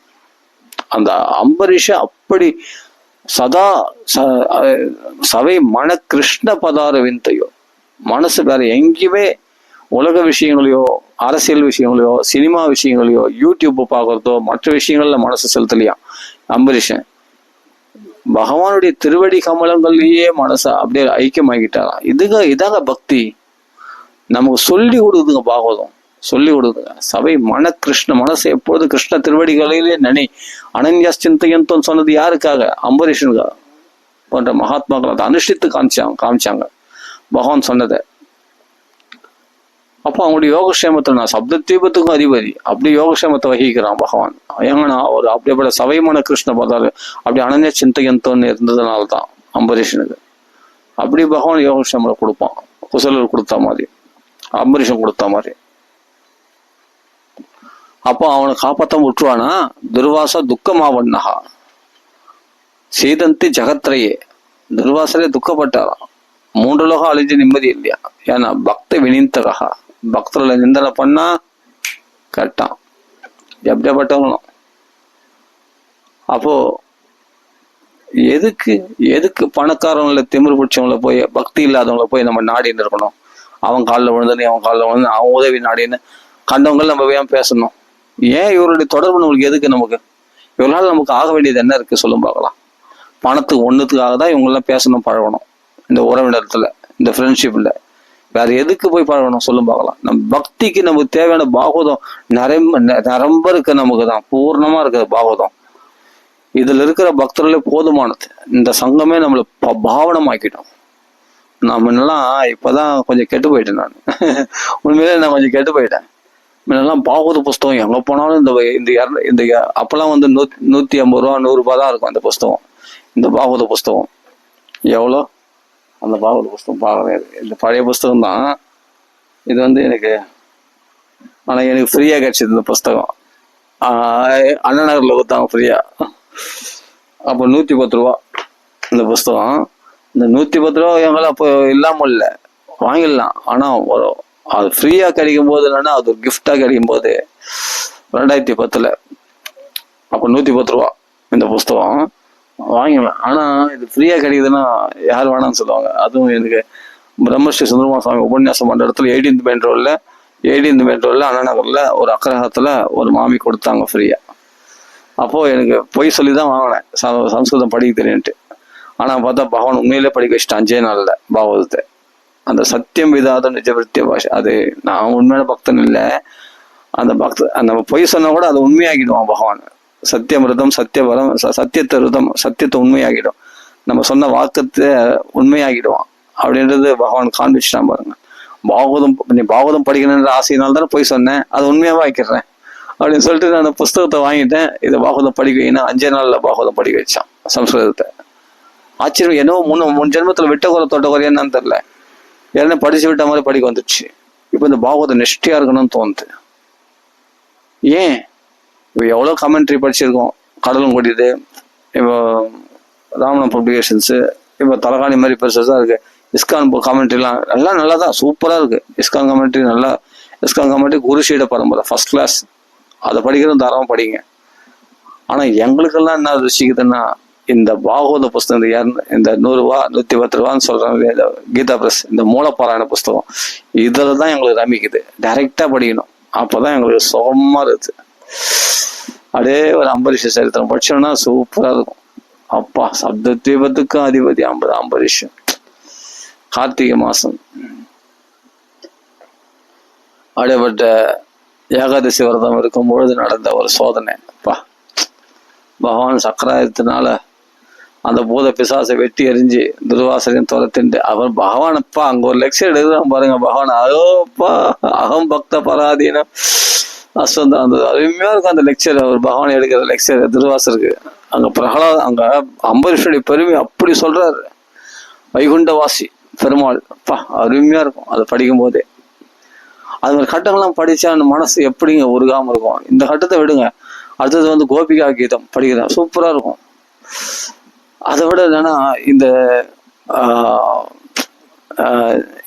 தேவர்களுடைய ஸ்துதி, விநாயக நீகப மூட்டு சுப்பிரபோ, அப்படிப்பட்ட தடைகள் மேலாம் இவன் காலை வச்சு நடப்பானான் ஒரு பக்தன். விக்னங்கள் மேலேயே கால் வச்சு நடப்பானான். அந்த விக்னங்களை கடந்து போயிடுவானான் யாரு பக்தனானவன். எதனாலனா பகவத் பக்தியினால. அவன் இந்த சம்சார சாகரமானது கல்றன் குளம்படி உள்ள தேங்கி தண்ணி மாதிரி மாறிடுமா, சின்னதாயிடுமா. பகவான் திருவடிகள் என்ற படகு பிடிச்சிருந்தான்னா இதெல்லாம் சொல்லியிருக்கு தேவஸ்துதியில, தேவர்கள் ஸ்துதியில. படிச்சு பாருங்க, அருமையா இருக்கும். நிவத்த தர்ஷில் உபகீயமானாத்து பவௌஷதா சோத்திரம் மனோபிராமாத்து உத்தம ஸ்லோக குணானுவாதாத்து உமான் விரஜேத வினா பசுப்நாத்.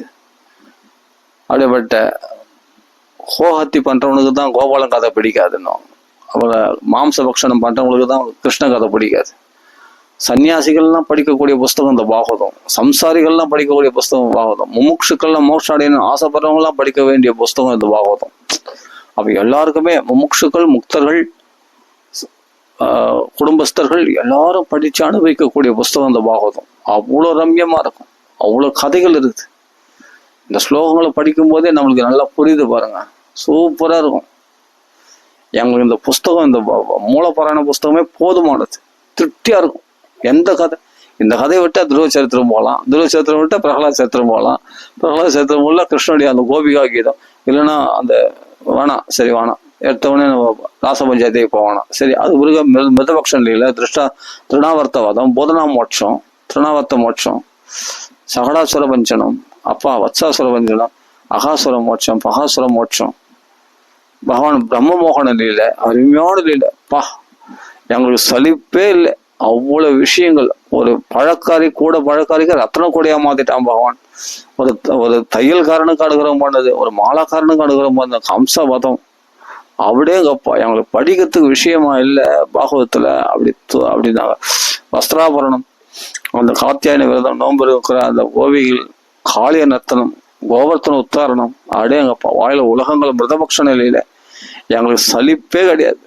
அவ்வளவு விஷயங்கள் பாகவத்துல நிறைஞ்சிருக்கு. பாகவத புஸ்தகம் படிக்கும் போதே நம்ம எவ்வளவு உபன்யாசம் கேட்டிருக்கோம். அப்படி பாராயணம் படிக்கும் போதே அந்த ஸ்லோகத்துல அப்படியே நம்மளுக்கு அந்த லீலையை அப்படியே கண்ணில் தெரியும். யஜ்ஞபத்தியம் வாக்கியானம் அப்படியே நம்ம கண்ணில் தெரியும். அப்படியே அந்த லீலைகள்லாம் அப்படி படிச்சு அனுபவிக்கிறத விட்டுட்டு இந்த சுவை எதனால வரும்? எதனால வரும் சொல்லு பார்க்கலாம். சுகாச்சாரியுடைய சத் சங்கத்தினால்தான் வரும். ஆமா, வெளிப்புறமா கிடைக்கிற சத் சங்கத்துல நானும் போய் பார்த்துட்டேன். அங்க கேட்கறதோட சரி, அப்ப பார்த்தா வீட்டுல வந்து அதை ஞாபகமே வர மாட்டேங்குது. ஆனா பிரம்மஸ்ரீ சுந்தரமா சுவாமி வாக்குல பாகவத கேட்டேன்னா வெறித்தனமா இருக்கும். வீட்டுல போய் முதல்ல அந்த புஸ்தகத்தை பார்த்தோம்னா அவர் என்ன ஸ்லோகம் சொன்னார் அதை அது சில பேர்களுக்கு கேட்டேன்னா அது மாதிரி வரல. நான் கேட்ட வரைக்கும் சொல்றேன். உங்களுக்கு யாருன்னா நீங்க அது போல கேட்டு உங்களுக்கு அப்போ வெறித்தனமா பக்தி வந்துச்சுன்னா ரொம்ப சந்தோஷம். அவரே பிடிச்சுன்னு அவர் கையில நீங்க பாகவதை கேட்கலாம், நல்லது. மொத்தம் பக்தி வர்றது, பக்தி உண்டாக்கக்கூடிய யாரா இருந்தாலும் அந்த மகாத்மாக்கள் வாக்குல பாகவதம் கேட்கணும் கண்டிப்பா. அப்போ அவர் என்ன சொல்றாருன்னா, பிரம்மசுந்தரமா நீங்க பாகவத புஸ்தகத்துல சுகாச்சாரியரே நீங்க குருவா வச்சுட்டு நீங்க கேட்டீங்கன்னா படிச்சீங்கன்னா நிச்சயமா அவரே உங்களுக்கு ஹெல்ப் பண்ணுவார். உங்களுக்கு ஃபுல்லா வழிகாட்டுவார், ஃபுல் கைடன்ஸ் பண்ணுவார். அப்படி சொன்னாரு. நான் அதை கடைப்பிடிச்சேன், அதே மாதிரி நான் அனுபவிச்சேன். பிரம்மஸ்ரீ சுந்தரமா சுவாமி சொன்னது சத்தியம், 100% உண்மை. அப்போ நம்ம படிக்கும் போதே பார்த்தா நிறைய விஷயம், பீஷ்மஸ்துதி, குந்திஸ்துதி எல்லாம் படிக்கும் போது பாப்பா அருமையா இருக்கும். திரிபுவன கமனம், தம ஆலவர்ணம், ரவி கர கௌரவராம், அது மாதிரி ஸ்லோகங்களே மனப்பாடம் ஆகிப்போச்சு எனக்கு படிச்சு. ஸ்வநிகமம் அபகாய மத்பிரதிஜாம் ருதம் அதிகத்தும் அவப்ளுதோ ரதஸ்தா தத்த ரத சரணோப்பியா சலத்குஹோ ஹரிரிவ ஹந்தமிபம் கதோத்தரியா. ஸ்லோகங்களை படிக்க வந்துச்சுன்னா அப்படியே மடை திறந்த வல்ல மாதிரி படிக்க அதை சுவைக்கணுங்க. இதெல்லாம் மனப்பாடம், குருட்டு மனப்பாடம் ஆகுறதில்ல. இதை பதமா அனுபவிச்சதுனால, இந்த ஸ்லோகங்களை இந்த உபன்யாசம் கேட்டதுனால, இந்த படிக்கும் போதே நமக்கு அதை திருப்பி பாராயணம் பண்றதுனால அந்த லீலைகளுடைய தன்னுடைய பிரதிஜையை கூட விட்டுட்டு பகவான் சக்கரவாணியாவும் நான் பார்க்க போறேன்ட்டு பீஷ்மாச்சாரியர் சொன்ன வாக்க சத்தியமாக்கிறதுக்காக தன் சத்தியத்தை விட்டானே பகவான். அதுதானே அழகு, பக்த லட்சணம். சாரி, பக்த வத்சலன்ற பேருக்கு அழகு. பக்தத்துல அவ்வளவு வாத்சல்யம் இல்லைன்னா எந்த அளவுக்கு வாத்சல்யம் இல்லை. அந்த பக்தனுடைய வாக்கு சத்தியமாகுது. சத்தியம் விதாத நிஜபிருத்திய பாஷிதான். உண்மையான பக்தனுடைய வாக்கு சத்தியமாகிறதுக்காக பீஷ்மருடைய வாக்கு சத்தியமாகுதா தன் கையில சக்கராயத்தை ஏந்தினானே. அதுதான் திருத ரத சரணோப்பியா சலத்குஹோ ஹரிர்வ ஹந்தமிபம் கதோத்தரியா. சிம்மத்தை கொல்ல யானை ஓடி வந்தது போல ஓடி வந்தானாம். இந்தாங்க படிக்கும் போதே நம்மளுக்கு அந்த ஸ்லோகம் புரியுது. அந்த ஸ்லோகத்துக்கு எல்லாம் சுகாச்சாரியர் சொல்லி கொடுத்துருவாரு நம்மளுக்கு. இப்போ புரியுது. அந்த ஸ்லோகம் மனப்பாடம் ஆயிடுத்து. அந்த காட்சி, அந்த குருஷேத்திர மனசே குருஷேத்திரமா மாறி போச்சு. அந்த கிருஷ்ணன் ஓடி வர்றது, பீஷ்மாச்சாரியர் கைகூப்பி நிக்கிறது, எல்லாமே அருமையா இருக்குது பாருங்க. மனசே பிருந்தாவனமா மாறிடும், மனசே குருஷேத்திரமா மாறிடும், மனசே புண்ணியஸ்தலங்களா மாறிடும், மனசே பகவானுடைய இருப்பிடமாக வைகுண்டமா மாறிடும். சதா வைகுண்ட நிலையாக. எதனால்னா ஹரிகீர்த்தன தத்பராக, பகவானுடைய புகழை பாட பாட பாட நமக்குள்ள அந்த கிருஷ்ண லீலா அமிர்த நம்ம மனசே பிருந்தாவனமா மாறிடும், மனசே கோகுலமா மாறிடும். படிங்க. அப்படி பாகவதம் கிரந்தம் அனுபவிக்கிறதுக்கு இப்படிப்பட்ட கிரந்தம் இருக்கும்போது நமக்கு பகவன் நாமங்களை சொல்லும்போது நாக்கு இருக்கும்பொழுது நிறைய கதை இல்லாத போது நாமத்தை சொல்லுங்க, நாமம் இல்லாத போது கதையை படிங்க. வேற எந்த சிந்தனையும் வேற யார் இடத்துல பேச்சு கீச்சு வச்சுக்காதீங்க. உலக விஷயத்து உலகத்தோட பழகாதீங்க. மனசுல கல்மஷம் தான் உண்டாகும். நீங்கள் கோயில் குளம்னு போனா கூட அங்கேயும் நம்மளுக்கு கல்மஷம் உண்டாகுது. எல்லாத்தையும் இந்த கலிபுருஷன் எடுத்துட்டான். கோயில் தீர்த்தம் எல்லாமே ஸ்தாபனங்கள் எல்லாத்தையுமே கலிபுருஷன் எடுத்துட்டான். நீங்க எங்கேயோ ஓடணும்னு அவசியமே இல்லை. இருந்த இடத்தில் இருந்தபடியே கீர்த்தனம் பாடிறே உட்காந்து பாகவதம் படிங்க. புஸ்தகத்தை தரங்க. உங்களுக்கு நீங்க திறந்து பார்க்கறது இல்லை, திறந்து பார்த்தீங்கன்னா உங்களுக்கு எல்லா சங்கமும் இதில் இருக்குது. ஸ்ரீ அண்ணா சொன்னது சத்தியமான விஷயம்.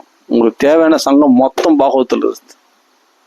நீங்க எந்த சங்கம் வேணாலும் எடுத்துக்கலாம். அம்பரீஷ சங்கம் வேணாலும் எடுத்துக்கலாம், துருவ சங்கம் வேணாலும் எடுத்துக்கலாம், பிரகலாத் சங்கம் வேணாலும் எடுத்துக்கலாம், கோபிகளுடைய சங்கம் வேணாலும் எடுத்துக்கலாம், கோபாலருடைய சங்கம் வேணாலும் எடுத்துக்கலாம். சுபலா, பாலா, சுபலா, ஸ்ரீதாமா போன்ற பக்தர்கள் சங்கம் இருக்குது. அவரெல்லாம் மல்யுத்தம் பண்ணாங்களாம், கிருஷ்ணனோடு விளையாடினாங்களாம், கொக்கு போல உட்காந்தாங்களாம், கொக்கு பின்னாடியே கொக்குனுடைய நிழல்லையே அந்த பக்ஷியினுடைய நிழல்லையே ஓடுவாங்களாம், தவக்கலை மாதிரி குதிப்பாங்களாம், குரங்குடைய வாழை பிடிச்சி இழுப்பாங்களாம். இது மாதிரி சேஷ்டைகள்லாம் பண்ணுவாங்களாம். இதெல்லாம் குழந்தைகளுடைய சேஷ்டை. கிருஷ்ணனோடு சம்பந்தப்பட்டா அது தெய்வீகமான நிலை. அது சாதாரண குழந்தைகள் விளையாட்டு கிடையாது. அது பிரம்ம சுகானுபவம், யுத்தம் பிரம்ம சுகானுபூத்தியா. ஏன்னா பகவத் சம்பந்தம் பெற்றா அது சாதாரண நிலையாவா இருக்கும். அது குழந்தை நிலைகள் சொல்லவா சுகாச்சாரம் உட்காந்து சொல்லுவாரு. அது பிரம்மானுபவத்தை கொடுக்கக்கூடியது. அதை படிச்சு பாருங்க. உங்களுக்கு அந்த பிரம்மானுபவம் வரலன்னா கேளுங்க.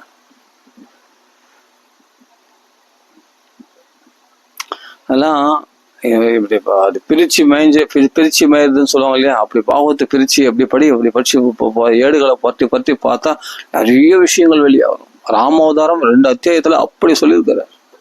ராமத்துடைய பேரு மத்தியாவதாரத்தையும் மத்திய சிக்ஷனும் ரக்ஷோவதாயம்னு கேவலம் யாரு ஆஞ்சநேயர் சொல்றாரு கிம்புருஷ வருஷத்துல.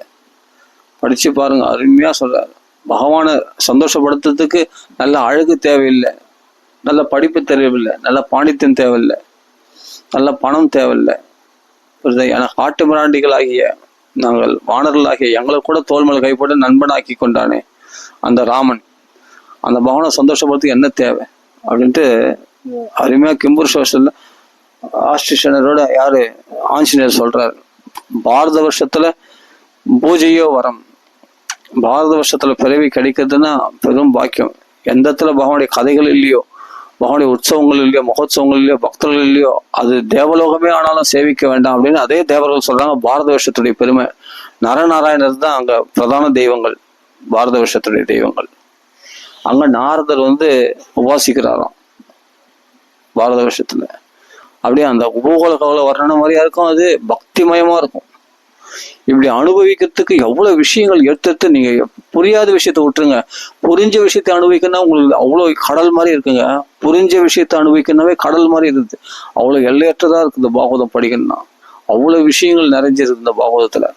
அடிப்படை தேவர்கள்லாம் சொல்றாங்க, எங்களுக்கு ஏதாவது புண்ணியத்தினுடைய சேஷம் எஞ்சி இருந்தா எங்களுக்கு பாரத பூமியில பகவானுடைய நினைவோடு கூடிய பக்தி, பகவான் நினைவோடு கூடிய பிறவி எங்களுக்கு உண்டாகணும் பாரத பூமியில அப்படின்ட்டு தேவர்களே இந்த நம்ம பூமியில பாரத தேசத்துல பிறகுறதுக்கு ஆசைப்படுறாங்களாம். அதுவும் பூமியிலாம் எங்கேயோ அமெரிக்கால ஆஸ்திரேலியா இல்லை, இந்த பாரத பூமியில பிறவி எடுக்கணும்னு ஆசைப்படுறாங்களாம் தேவர்கள்லாம்.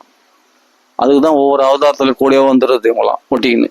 ராமவதத்துல, கிருஷ்ணாவதத்துல, இந்திர சந்திரனா ஓடி வந்துடுறது ஒட்டிக்கின்னு. ஏன்னா ஆசைப்படுறாங்க இங்க இந்த பாரத பூமியில பிறவி கிடைக்குமான்ட்டு. அதனால இந்த பாகவதத்தில் உள்ள கதைகள் நீங்க எந்த கதையை எடுத்து போல பிரிச்சு மேய்ச்சிங்கன்னா ஒவ்வொரு கதையில உங்களுக்கு இழுத்தும் போடும். ஒரு குந்தி ஸ்துதி மட்டும் 28 ஸ்லோகம் மட்டும் படிச்சு முடிச்சுடுவீங்களா, அவ்வளோ அர்த்தத்தை நீங்க தியானம் பண்ண முடியும் ஒரு நாளுக்குள்ள. எவ்வளவு விஷயம் இருக்குது அதுல. விஷான் மகாக்னே புருஷாத தர்ஷனா தசத்சபா, அந்த விஷத்தை கொடுத்துருந்து காப்பாத்துந்து, அறுக்கமாலையிலிருந்து காப்பாத்துந்து பகவான் விதுரர் மூலமாக, அசத்துக்கள் நிறைஞ்ச சபையில திரௌபதியை காப்பாத்துந்து, அது அப்படி அந்த விஷயங்கள்லாம் தியானம் பண்ணாவே நமக்கு உலக விஷய தியானமே வராது, செத்துப்படும். உலக விஷயமான தியானம் செத்துப்படும். பகவத் விஷயமான தியானம் நமக்குள்ள பிரகாசிக்கும். ஆமா, பகவான் எப்படி காப்பாத்துறாங்க, அமோமான சேலைகள் கொடுத்து திரௌபதி காப்பாத்தினானே. அது வனவாசத்துல துர்வாச மகரிஷி வந்த போது ஒரு பருக்கு கீரை உணவு சாப்பிட்டு 3 லோகம் திருப்தி அடையும்படி செய்தானே அப்படின்னு நினைச்சாலே போதும். அடுத்த விஷயம் வாங்க, அடுத்த விஷயம் வாங்க, அடுத்த விஷயம் இன்னும் படி, இன்னும் சொல்லு. அப்ப விஷான் மகாக்னே புருஷாதச அசத் சபாயாம் வனவாசகர்ச்சிதா மிருதே அநேக மகாரதாஸ்திரம். அந்த பாரத போர்ல பீஷ்மர், துரோணாச்சாரியார், கர்ண, சல்லியம், அப்பா எவ்வளவு அஸ்திரங்கள். கர்ண விட்டு நாகாஸ்திரத்திலிருந்து தலைக்கு வந்து தலைப்பானோட போக முடியும். துரோணாச்சாரிய விட்டு அக்னி அஸ்திரத்திலிருந்து, பகதத்தன் விட்டு நாராயணஸ்திரத்திலிருந்து எத்தனை அஸ்திரங்கள் இருந்து பகவான் காப்பாத்திருக்கார். பீஷ்மாச்சாரியர் எவ்வளவு வாயு அஸ்திரங்கள், எவ்வளவு பிரம்மாஸ்திரங்கள், எவ்வளவு நாகாஸ்திரங்கள், எவ்வளவு அக்னி அஸ்திரங்கள், எவ்வளவு வருணாஸ்திரங்கள், அத்தனை அஸ்திரங்கள்ல இருந்தும் காப்பாத்தணும்னா சாதாரண விஷயமா? ஒரு குடும்ப விஜயரத குடும்ப ஆத்திரே ஹையர் அஸ்மினி தட்சேக்ஷனியே. அப்படியேப்பட்ட ஒரு குடும்பம் நடத்துற மாதிரி நடத்தினானா, ஒரு குடும்பத்துல தன் மனைவி காப்பாத்துற மாதிரி பகவான் காப்பாத்தினானா. தெரியுமா? ரதத்தை நடத்தலையும் குடும்பம் நடத்தினானா. 18 நாள் குருஷேத்திர போர்க்காலத்துல கிருஷ்ணன் தெரியுமா, தன்னை மீறிதான் அர்ஜுனுக்கு ஆபத்து சொல்லி முன்னாடியே உட்காந்துட்டான். பார்த்த சாரதியா எல்லாத்தையும் தனக்குள்ள வாங்கிக்கிட்டான், அர்ஜுனுக்கு ஆபத்து இல்லாம. அதான் சொல்றான், ஹரிதாசனாகிய பிரகலாதனுக்கு எப்படி பல அஸ்திரங்களால இரணைக்கட்டு வச்சு போட்டு அஸ்திரங்களால பாதிக்கப்படலையோ அது மாதிரி நான் பாதிக்கப்படாம இருந்தேன் அப்படின்னு அர்ஜுனன் சொல்றான். கிருஷ்ணன் கண்களாலே ஆயுசு அபகரிச்சான்னு தான் சொல்றாரு பீஷ்மரு. கிடையாது, அவன் ஆயுசு பலம் மட்டும் இல்ல, அவன் அஸ்திர பலம், அவன் புத்தி பலம், மனோபலம், இந்திரிய பலம் எல்லாத்தையும் அபகரிச்சாதான் பகவான்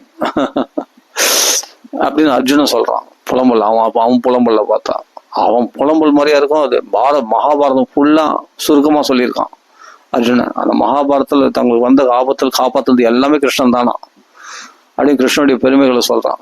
கட்சி சொல் நர்மான் யுதார ருச்சிரஸ்மித சோபிதானி சஞ்சல்பிதானி நரதேவ ஹிருதிப்பா. இந்த ஸ்லோகங்கள்லாம் அப்படியே நினைக்கும் போது ஹிருதய ஸ்பிருஷ்டானி, ஹிருதயத்தை தொடக்கூடிய ஸ்லோகங்கள் இதெல்லாம்.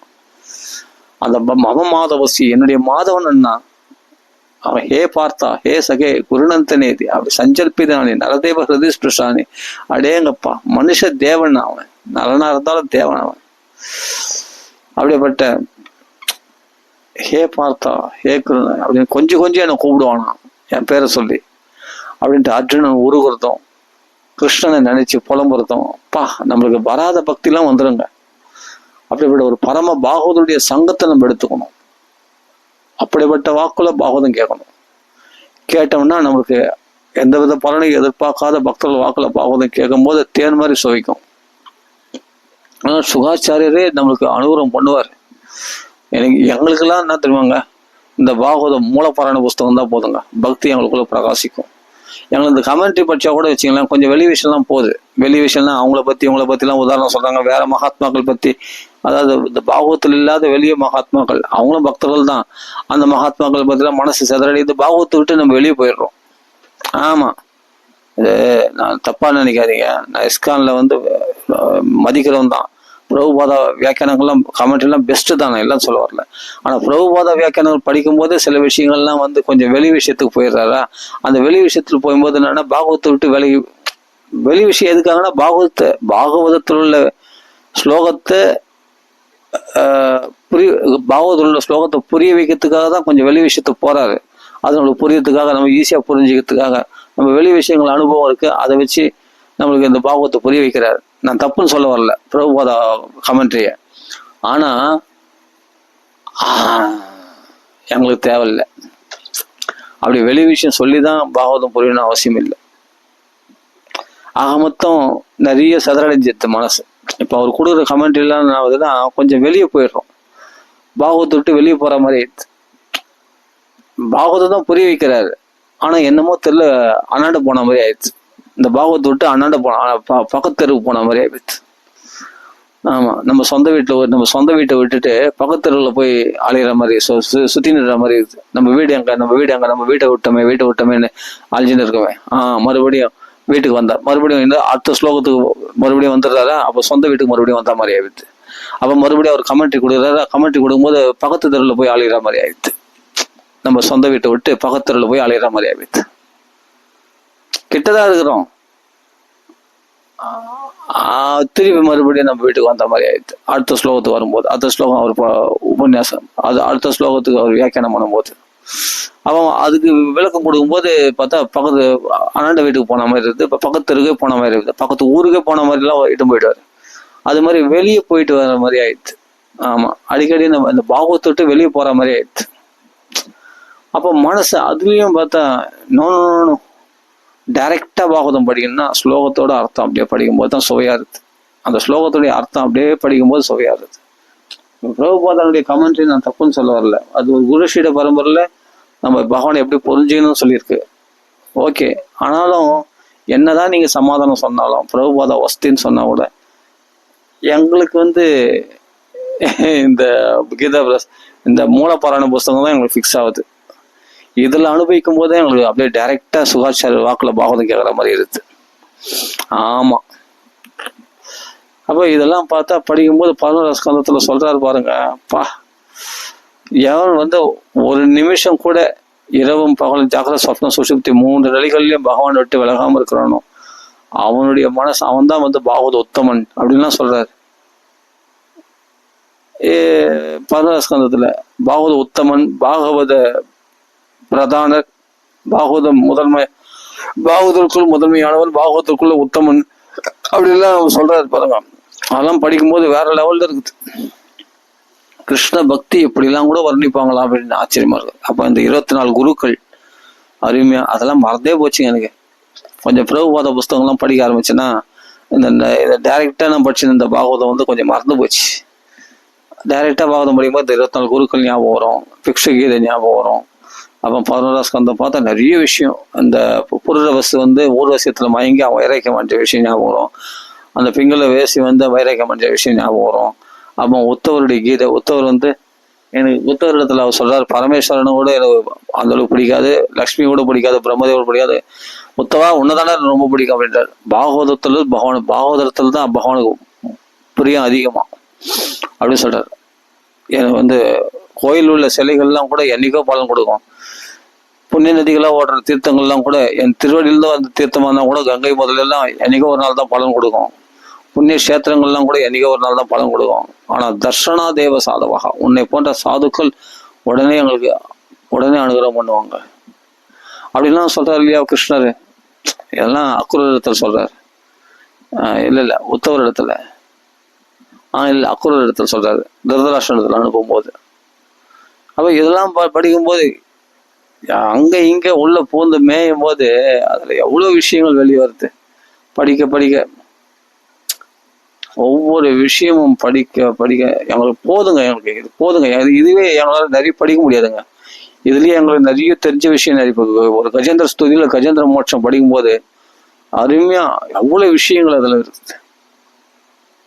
சந்தோமையேன கருடேன, அந்த கஜேந்திர ஸ்துதி மட்டும் படிச்சாலே எங்களுக்கு நிறைய விஷயம் புரியும். நமக்கு பகவான் எல்லாத்துக்கும் காரணமான, அவனுக்கு மேல பட்ட காரணம் கிடையாதான். அப்போ குண்டலி சக்தியினால பகவான் ஹிருதயத்துல பாக்குறாங்க. அவர்கள் தன்னுடைய மனோமலத்தை அப்படி ஊதி தள்ளிடுறாங்களாம். அப்படிப்பட்ட யோகிகள்லாம் அப்படிப்பட்ட சாமர்த்தியம் உள்ளவர்களுக்கு அது சித்திக்கும். மாத்திரு பிரபன்ன என்ன போன்ற யானைகள் உன்னை சரணாகதி அடையிறது, உன்னுடைய கருணையினால் தான் நாங்கள் ரட்சிக்கப்படணும் அப்படின்ட்டு கஜேந்திர ஸ்துதி வருது.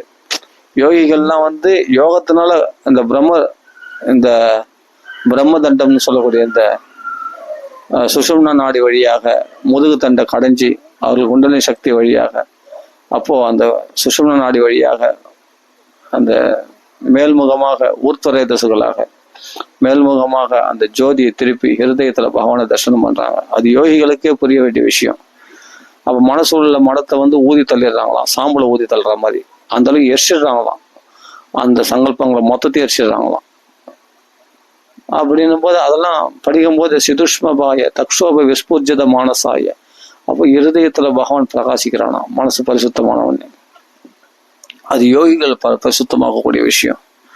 ஆனா அந்த சாமர்த்தியம் எங்களுக்கு இல்லைன்னு சொல்றான். மாத்திருக்கு அப்படின்ற மாத்திருக்கு பிரபன்ன பசுபாச விமோக்ஷனாய, எங்களை விமோக்ஷனம் பண்றதுக்கு உன்னுடைய பூரி கருணையினால் தான் முடியும். எங்களை யோகம் பண்ணக்கூடிய சக்திலாம் இல்லை, ஞான விசாரம் பண்ணக்கூடிய சக்திலாம் இல்லை, உன் கருணையினால தான் என்னை காப்பாற்றப்படணும்னு சொல்லிட்டு கஜேந்திர ஸ்துதிக்கிறோடனே பகவான் சந்தோமயேன கருடையன, கருணையினால பகவான் அதனாலதான் கருணையினால பூரி கருணாயன்னு சொல்லி அந்த அபாரமான கருணையினால ஓடி வந்தானா. அப்போ என்னன்னா கருட வேகத்துல ஓடி வராம கருணை வேகத்துல ஓடி வந்தானா. அப்படியே ஏன்னா அப்படி கேட்டுன்றதுனால அந்த ஆதி மூலத்தை. அப்போ ஆதி மூலம் யாருங்க ஆதி மூலம் சார், நீங்க ஆதி மூலமா சார் அப்படின்ட்டு பிரம்மலோகத்தை போய் கது தட்டினா நான் இல்லை ஆதி மூலம். இது தப்பான அட்ரஸ் வந்திருக்கீங்க போங்க அப்படின்னு. சிவன்களை போனால் நீங்கள் ஆதிமூலமா சார்? இல்லை இல்லை, என் பேர் பரமேஸ்வரன். ஓ, உங்கள் பேர் வேறவா? இது அட்ரஸ் எங்கன்னு தெரியலையே. அந்த ஆதிமூலம் யாருன்னு எங்களுக்கு தெரிஞ்ச ஆசையாக இருக்குது, நாங்களும் வரோம்னு சொல்லிட்டு எல்லாரும் ஒன்றா சேர்ந்து யானை முதல்ல பிடிச்சி கத்துனா இதில் முதல்ல பிடிக்காம கத்துனாங்களாம். பகவான் ஆதி மூலமேன்னு கத்துனாங்களாம். யாரு? பிரம்மதேவ சிவபெருமான்லாம். அம்மா ஆதி மூலம் வருது கருட வாகனத்துல. இப்போதான் ஆதி மூலத்தை எல்லாரையும் பார்க்குறாங்க. அப்போ பகவான் என்ன பண்ற, அந்த அஜித் அவதாரமா ஹரி அவதாரம், அதான் அவர் வந்தாவே ஒரு அவதாரம் ஆயிட்டான். உடனே வந்து என்னன்னா அந்த முதலையோட தூக்கி போட்டு சக்கராயத்தில் நக்கரத்தை பொழந்து முதலைக்கும் கந்தரவன் ஆக்கி அவனுக்கு சாப மோட்சம் அறிய வச்சு யானைக்கு மோட்சம் கொடுத்தாரு பகவான். என்ன அனுகிரகம் பாருங்க. இதெல்லாம் படிக்கும்போதே எவ்வளவு ஆனந்தமா இருக்கு. பாகவதம் படிக்கும்போது அமிர்த மதம்னா உண்மையிலே அமிர்தமயமான விஷயம். அதை படிச்சவன் இப்ப நான் அதை பத்தி பேசணும்னா அது ஒரு 2 hour ஆகும். அமிர்த மதம் மட்டும் லீலையை பார்த்தா.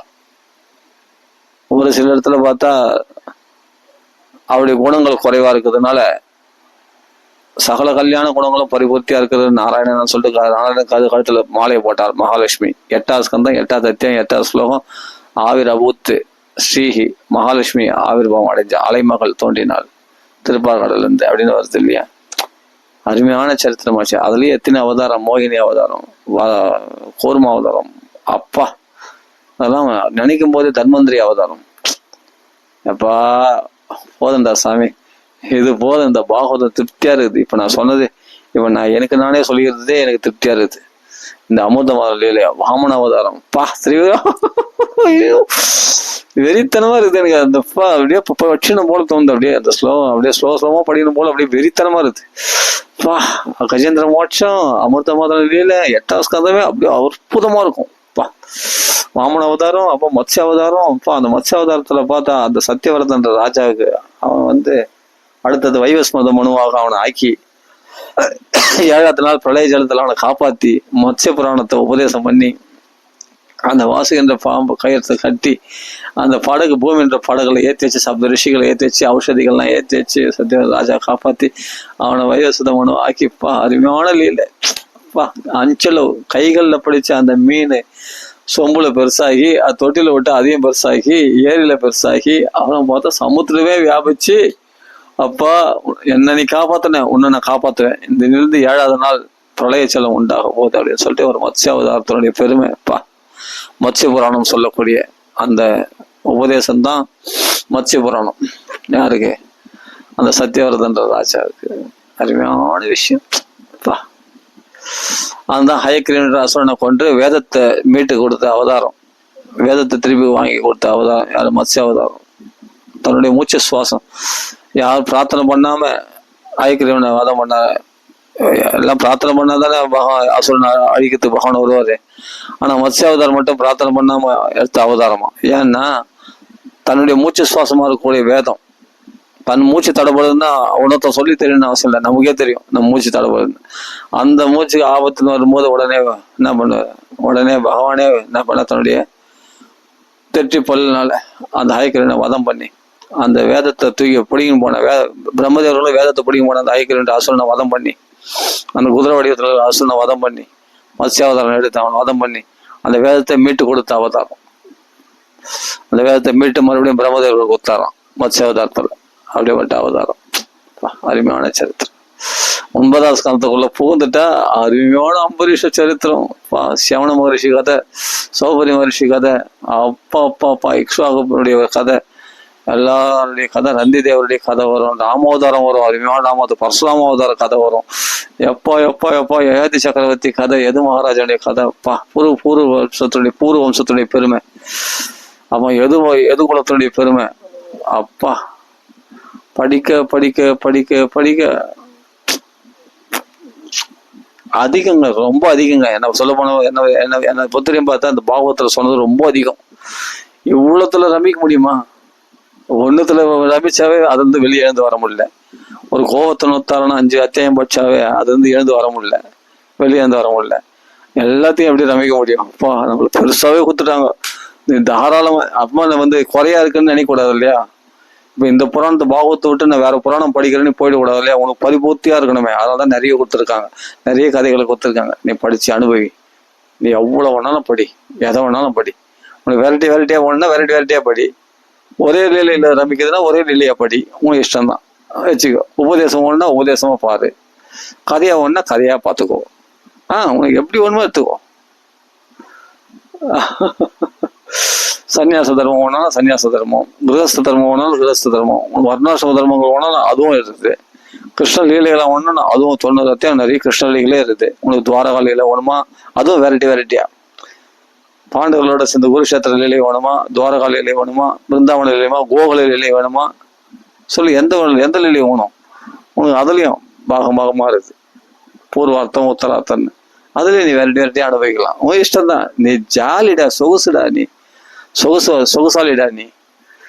இப்படியாப்பட்ட ஒரு கிரந்தம் பாகவதம் இருக்கும் பொழுது நீ நான் தரித்திரன் அப்படின்னா உன்னை விட முட்டாள் வேற யாருமே இல்லை. உன்னை ஒதுக்கணும்.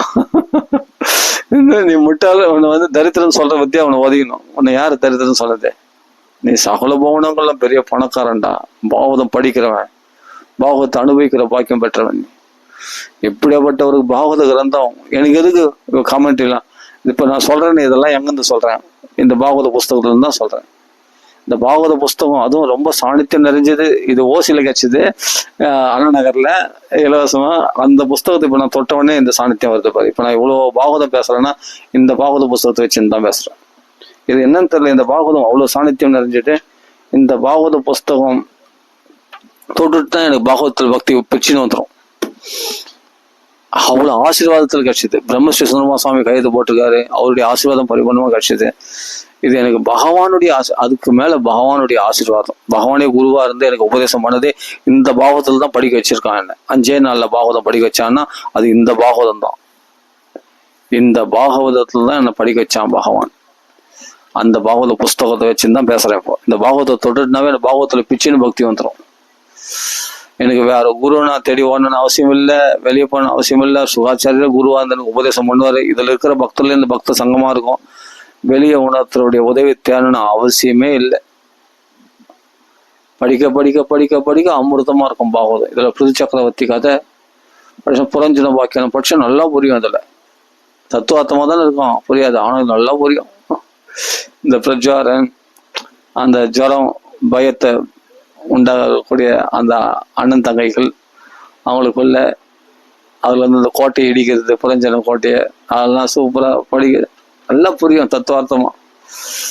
அப்புறமா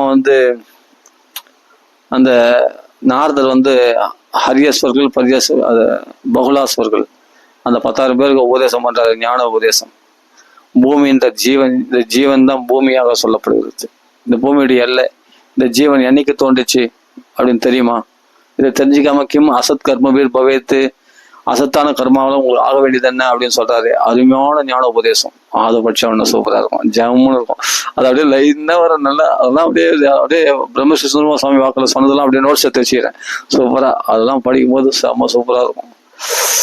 அப்படியே அப்ப சித்திரக அப்படியே வந்துட்டு அப்புறம் 6ஆவது ஸ்கந்தத்துல அந்த ஹம்சகுக்கியம்ன்ற ஒரு ஸ்தோத்திரம் தக்ஷன் பண்றது, அதெல்லாம் ஓரளவுக்கு புரிஞ்சா பரவாயில்ல, ரொம்ப புரியலாம் பரவாயில்ல.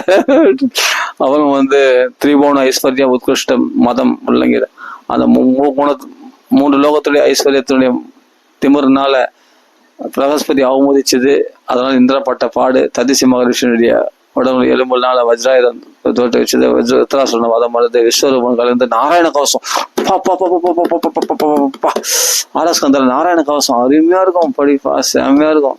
வா, அந்த மஸ்தி அவதாரத்திலிருந்து ஆரம்பிச்சு அப்படியே அவருடைய அவதாரம்லாம் சூப்பரா இருக்கும். அப்பா அந்த நாராயண கவசம் படிக்க படிக்க படிக்க படிக்க சூப்பரா இருக்கும். அப்பா அது அவ்வளவு பெருமைகள் இருக்கும். அது ஒவ்வொரு அவதாரமும் எப்படி காப்பாத்துது நம்மள. மலை பிரதேசத்துல போகும்போது யாருன்னா பரசுராமர் காப்பாத்து வரான், தனிமையில போகும்போது நம்மள ராமர் காப்பாத்து வரான். இதெல்லாம் சொல்லிடுது இந்த பாகவத்துல, நாராயண கவசத்துல அருமையா இருக்கும். அப்பா அந்த கட்டத்தை வைத்து படிக்கலாம், சூப்பரா இருக்கும். பாகவத்துல அப்படியே வெறித்தனமா பக்தி வந்துடும், செம்மையா இருக்கு. நினைக்கும் போதே அப்படியே வெறித்தனம் உண்டாகுது, குதூகலம் உண்டாகுது. அவ்வளவு வெறியா இருக்கும் பாகவத்தை படிக்கும் போது. அப்படியே அந்த நாராயண கவசம் அதுல வந்து ஒருத்தர் சித்தி அணிஞ்சு கந்தர்வன் தலைகீழ் விழுந்து அப்ப அவருடைய அஸ்தியத்தை போய் கரைச்ச பிறகு அப்புறமா தான் ஆச்சரியப்பட்டுன்னு போனான் அவன். சித்ராகந்தன் ஒரு கந்தர்வன் தன் பெண்களோட அந்த விமானத்துல அந்த நாராயண கவசத்துடைய மகிமை அதை ஜபிச்சு யாரை கண்ணால பாக்குறாங்க, யாரை காலால் தராங்க, அவங்களாம் பவனம் ஆயிடுவாங்களாம். அப்படிப்பட்ட மகிமை பொருந்துதான். அதை வாலிகள்கள் 60,000 ரிஷிகள் வாலிகள்கள் எல்லாம் கட்டளை பிரமாணத்துல இருக்கிற அவங்க வந்து அந்த சித்ராங்க கந்தர்வனத்துல சொன்னாங்க, அந்த அஸ்திகத்துக்கு கரைச்சிட்டு பாப்பா, அப்பதான் நீ போக முடியும் அப்படின்னு. அப்புறமா அவரு விமானத்துல ஆச்சரியப்பட்டுன்னு போனான். அந்த நாராயண கவசத்தை ஜெபிச்சு அவர் சித்தி அணிஞ்சிட்டார். அவர் சித்தி அணிஞ்சு அந்த எலும்பு மட்டும் அங்க இருக்குது, அஸ்தி மட்டும். ரொம்ப நாள் ஆச்சு சித்தி அணிஞ்சு, அந்த உடம்புலாம் காஞ்சி வச்சு எலும்பு மட்டும். அந்த எலும்பு எடுத்து போய் அந்த கந்தர்வன் அந்த பக்கம் விமானத்துல போகும்போது தலை குப்புறம் விழுந்தானாம். இந்த எலும்புடைய சாநித்தியம் மேல போற விமானத்துக்கு கீழே தள்ளிச்சான். அவ்வளவு பவரா இருக்கும் அந்த எலும்புல. அந்த முதுகெலும்புல நம்ம சொல்ற மந்திரங்கள்லாம் அப்படியே சாநித்தியமா பதிவுச்சுன்னா அது ரொம்ப சக்தியுடையதா இருக்கும். அதனால ததிசி மகரிஷிய முதுகெலும்புக்கு அவ்வளவு பவர், வஜ்ராயுதமானது. இல்லைன்னா விருத்தாசன வாதம் பண்ண முடியாது. ஏன்னா அவ்வளவு தபஸ் அவர்கள் இருக்குது. அந்த தபஸ் சக்தி முதுகெலும்புல பதிஞ்சிருக்குமா. அதே மாதிரிதான் நாராயண கவசம் ஜெபிச்ச அந்த ரிஷி வந்து சித்தி அடைஞ்சு அப்படியே உடம்பு விட்டு இருக்காரு. அவர் பாட்டு ஜீவ சமாதி அடைஞ்சிட்டாரு, ஜீவன் முக்தி அடைஞ்சிட்டாரு, அந்த தேகம் விட்டாரு. அந்த எலும்புல அவ்வளவு சாநித்தியம் இருக்கு. அப்ப ஆகாசத்துல போற விமானத்துல போற சித்ராங்க கந்தர்வன் தலைக்குப்புறம் இருந்தானா அந்த எலும்புனுடைய சாநித்தியத்தினாலே. அப்புறமா அவனை உடனே அவன் எழுந்து போய் அந்த அஸ்தியெல்லாம் எடுத்து போய் பிரபாசத்துல அந்த சரஸ்வதி நதியில கரைச்சிட்டு அவன் ஆச்சரியப்பட்டுன்னு அந்த விமானத்துல போனானா அந்த மகாத்மா நினைச்சு. அப்படியேப்பட்ட சரித்திரம்லாம் அவன் எப்படி அந்த ரிஷியுடைய பெருமை தெரிஞ்சதுன்னா வாழகல்யமா ரிஷிகள் சொன்னது. அப்படியேப்பட்ட நாராயண கவசம், அந்த நாராயண கவசத்தை ஜெபிச்சு இந்திரன் விளையாட்டாக அசுரர்களை ஜெயிச்சானான். அப்ப விஸ்வரூப வதம் பண்றான். அந்த விஸ்வரூபம் 3 தலைகள் 3 பட்சிகளாக கபில பட்சி, அப்படி தித்திரி பட்சி, அப்படி அதான் 3 பட்சிகளாக. அது வந்து என்னன்னா கபிஞ்சல பட்சி, அது போல 3 பட்சியா 3 தலைகள் போயிடுச்சான். அது மட்டும் இல்லாம பட்சிகளா ஒரு 3 தலை போயிடுச்சு விஸ்வரூபன். அவர் மோட்சம் அண்டிட்டாரு. ஆனா இந்திரனுக்கு பிரம்மத்தி தோஷம் வந்துச்சு. அப்புறமா அந்த பிரம்மத்தி தோஷத்தை 4 விதமா பிரிச்சு கொடுக்கறது. அப்புறமா பிரம்மதோஷி தோஷத்துல தான் விடுதலை அடையிறது பட்டாபிஷேகம் பண்ணி. அப்புறமா வந்து தொஷ்டாவுக்கு கோவம் வந்து சும்மா அந்த புள்ளிட்டு போய் வதம் பண்ணிட்டானேன்னு சொல்லி நன்றி கேட்டதனமா நாராயண கவசத்தை உபதேசம் வாங்கின்னு அசுரர்கள் ஜெயிக்கக்கூடிய காரியத்தை சாதிச்சுன்னு கடைசியில பார்த்தா அவன் புள்ளியை வெட்டி போட்டானே அப்படின்னு சொல்லி ஃபர்ஸ்டா வந்து விருத்தராசுரனை உற்பத்தி பண்றாரு. அந்த விருத்தராசுரனுக்கு ஒரு கதை இருக்குது. அவரும் பரம பாகவதர், சித்திரகேது பாக்கியானம். அதான் அப்படியே பேசினே போகலாம். நிறைய விஷயம் இருக்கு பாகவதத்துல. அஜாமில பாக்கியானம் அருமையான நாம மகிமை. இது மாதிரி நாம மகிமை வேற எந்த புராணத்திலையும் சொல்லிட மாட்டாங்க. பாகவதத்துல சொன்ன மாதிரி எவ்வளோ எளிமையா நாமத்துடைய பெருமை சொல்ல முடியுமோ, எவ்வளவு பக்தி ரசமா சொல்ல முடியுமோ அவ்வளவு நாமத்துல நம்மளுக்கு அந்த அஜாமில பாக்கியானம் படிச்சா நாமத்தை நாமநிஷ்டை வராம இருக்காது. கண்டிப்பா அவங்க நாம நிஷ்டையில போயிடுவாங்க. ராம ராம ராம ராம ராம ராம ராம ராம ராம ராம ராம ராமன்னு பகவான் நாமத்தோட நிஷ்டை ஆயிடுவாங்க. அப்படி அவ்வளவு நாமத்துடைய பெருமை அப்படி சொல்லியிருக்கு அஜாமில பாக்கியத்துல. அப்படியே சாணித்தியமே இல்லாத ஒரு இடத்துல வந்து ஒரு வேஷி வீட்டுல கூட அந்த நாமம் வந்து காப்பாத்திச்சிருக்குன்னு சொன்னா அவன் நாமத்துக்கு சாணித்தியம் தேவையில்ல, ஒரு குரு கூட தேவையில்ல. அஜ்ஞானத்து ஞானத்து உத்தம ஸ்லோக நாம எத்து அவன் உன்னுடைய தகுதி எதிர்பார்க்கல, அதனுடைய தன்மையை வெளிப்படுத்திடும் அப்படின்ட்டு. எப்படி வீரியமுள்ள மருந்து வியாதிஸ்தனுக்கு அந்த மருந்துல என்ன கலந்து மருந்துடைய பெருமை தெரியலன்னா கூட சாப்பிட்டா வியாதி குணமாயிடுச்சோ, அது மாதிரி பகவான் நாமத்தை நீ தெரிஞ்சு சொன்னா தெரியாம சொன்னாலும் அது நம்ம பாவத்தை போய்கிட்டோம் அப்படின்னு அருமையான அஜாமில வாய்க்கணும். இப்படி சொல்லிட்டே போவேன், அவ்வளவு ஆசையா இருக்குது. அருமையான 5ஆம் ஸ்கந்தத்துல பார்த்தா பரதேவேஸ்வருடைய சரித்திரம். அவர் எப்படி வாழ்ந்திருக்காரு பாருங்க. பரதேவேஸ்வரர் ரிஷபதேவருடைய உபதேசம், ரிஷபதேவர் எப்படி வாழ்ந்திருக்காரு. அவர் எவ்வளவு அவமானப்பட்டிருக்காங்க. அவர் அவானவாய் விடுறது என் முகத்துல, அவர் வந்து மூத்தத்தை விடுறதும், அவர் அடிக்கிறதும் இம்சை பண்றதும் ரிஷபதேவரை பகவானே. ஆனா அந்த சன்னியாச தர்மம் எப்படி இருக்கணும்னு காண்பிச்சிருக்காரு பாருங்க. அருமையான விஷயம். 2ஆவது ஸ்கந்தத்திலே நரநாராயணர்கள் வந்து தபஸ் எப்படி கடைபிடிக்கணுன்றது காண்பிச்சிருக்காங்க. நரநாராயணர்கள் அவர்கள் வந்து அந்த ஊர்வசியை மயக்கத்துக்காக அவர்கள் மேனகை திலோத்தம இவரெல்லாம் அனுப்பிச்சு வச்சாங்களாம். யாரு? தேவர்கள். அவர்களுக்கெல்லாம் மயங்க இந்திரனே மயங்கும்படி தன்னுடைய ஊருன்ற தொடையிலிருந்து உற்பத்தி பண்ண ஊர்வசி மூலமாக இந்திரன் மயங்கி, அப்போ நிறைய பெண்கள் உற்பத்தி பண்ணா அதுல ஊர்வசி தான் வேணும்னு சொல்லிட்டு தேவலுக்கு ஆட்சி போனான் இந்திரன். கட்சியில் என்னன்னா, அவனு பெண்ணாசை பிடிச்சுன்னு அவன் ஓடனான். நரநான தபச கொலைக்கிறதுக்கு பெண்ணாசை திலோத்தம ரம்ப மேனகை இவங்கெல்லாம் விட்டு மயக்க பார்த்தான். அட போல, நீ என்ன மயக்கிற, நான் உன்ன மயக்கிறேன் பாரு சொல்லிட்டு அவன் தன்னுடைய ஊர் தொடையிலிருந்து பல பெண்கள் உற்பத்தி பண்ணா. அதுல இருந்து ஊர்வசி ஒருத்தி வந்தா. அந்த ஊர்வசி நரநாராயணருடைய தொடையிலிருந்து வந்தவங்க, நாராயணனுடைய தொடையிலிருந்து வந்தவங்க. அதனால அவர் ரொம்ப அழகா இருந்தாலும் மேனக திலோத்தமெல்லாம் ஒண்ணுமே கிடையாது. ஊர்வசி அவ்வளவு அழகி. அந்த ஊர்வசி இந்த பெண்ணை நான் தேவலோகத்துக்கு அழைச்சிம் போறேன்னு சொல்லிட்டு இந்திரன் அழைச்சிம் போனான். அப்போ யார் மயங்கிருந்து? நரநாராயண மயக்க வந்த இந்திரன் மயங்கி போனான் பாரு ஊர்வசி இடத்துல இட்டு போறான். அதான் பல பெண்கள் உண்டானாங்க, ஆனா ஒரு பெண் தான் ஆயுஷம் போக முடியும்ட்டு நாராயணன் சொன்னார். சரி, ஒரு பெண்ணை மட்டும் ஆயுஷம் போனார், அது ஊர்வசிய. அது மாதிரி அப்படிப்பட்ட தபஸ்விகள் அவர்கள் பாரத வருஷத்துல. அப்போ பகவானுடைய பெருமைகள் எப்படி இருக்கு பாருங்க. எல்லாம் 2ஆம் ஸ்கந்தத்துல அவர் பகவானுடைய அவதார கதைகள்லாம் பிரம்மதேவர் நாரதர் சொல்லும்போது இந்த கதை அதுல வருது. இது அந்த கதைகளை பற்றி சொல்லும்போது அப்போ நாராயணனுடைய பெருமைகள் வருது. அது அதெல்லாம் சொல்றாரு. 3ஆம் ஸ்கந்தம்லாம் சொல்லவே வேணாம். அந்த சிருஷ்டிகளை பற்றிலாம் அழகா உத்தவருடைய பெருமை, அந்த உத்தவர் பகவானை பின்தொடர்ந்து போனது, விதுரருடைய பெருமை, உத்தவரம் கட்டி ஆலிங்கனம் பண்ணிக்கிறது, 5 வயசுல பகவான் பூஜையில மெய் மறந்து போனது உத்தவர். அப்போ எல்லாம் அருமையா இருக்கும் படிக்க அந்த யாதருடைய பெருமை. அப்போ ஸ்தன்யம் அகோ பகியம் ஸ்தனகால கூடம், விஷப்பால கொடுத்து அவளுக்கு கூட மோட்சத்தை தாத்திரி வச்சு தான் தாய்க்கு சம்மான பதவி கொடுத்தானே அந்த பகவான் கிருஷ்ணன்.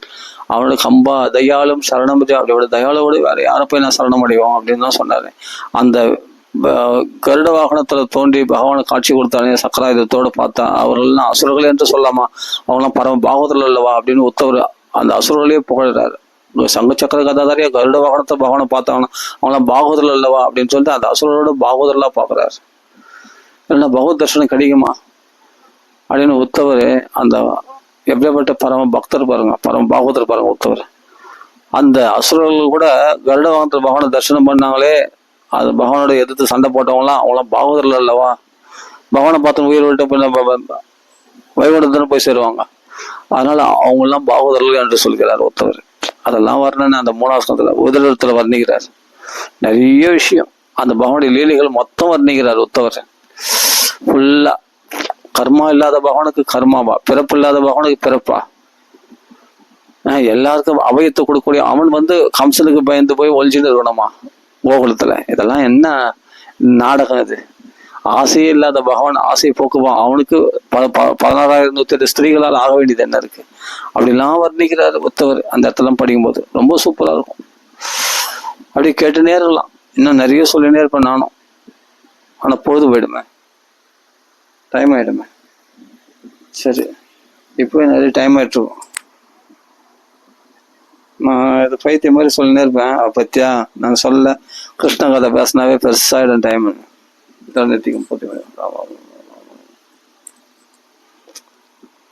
ஸ்ரீதபதி ராம ராம ராம ராம ராம. பாகவதம் பற்றி பட்சம்னா பகவான் நம்ம கூட பேச ஆரம்பிச்சுட்டு ராம ராம ராம ராம ராம ராம ராம. என்ன அறியாமல தன்னை மறந்து பேசி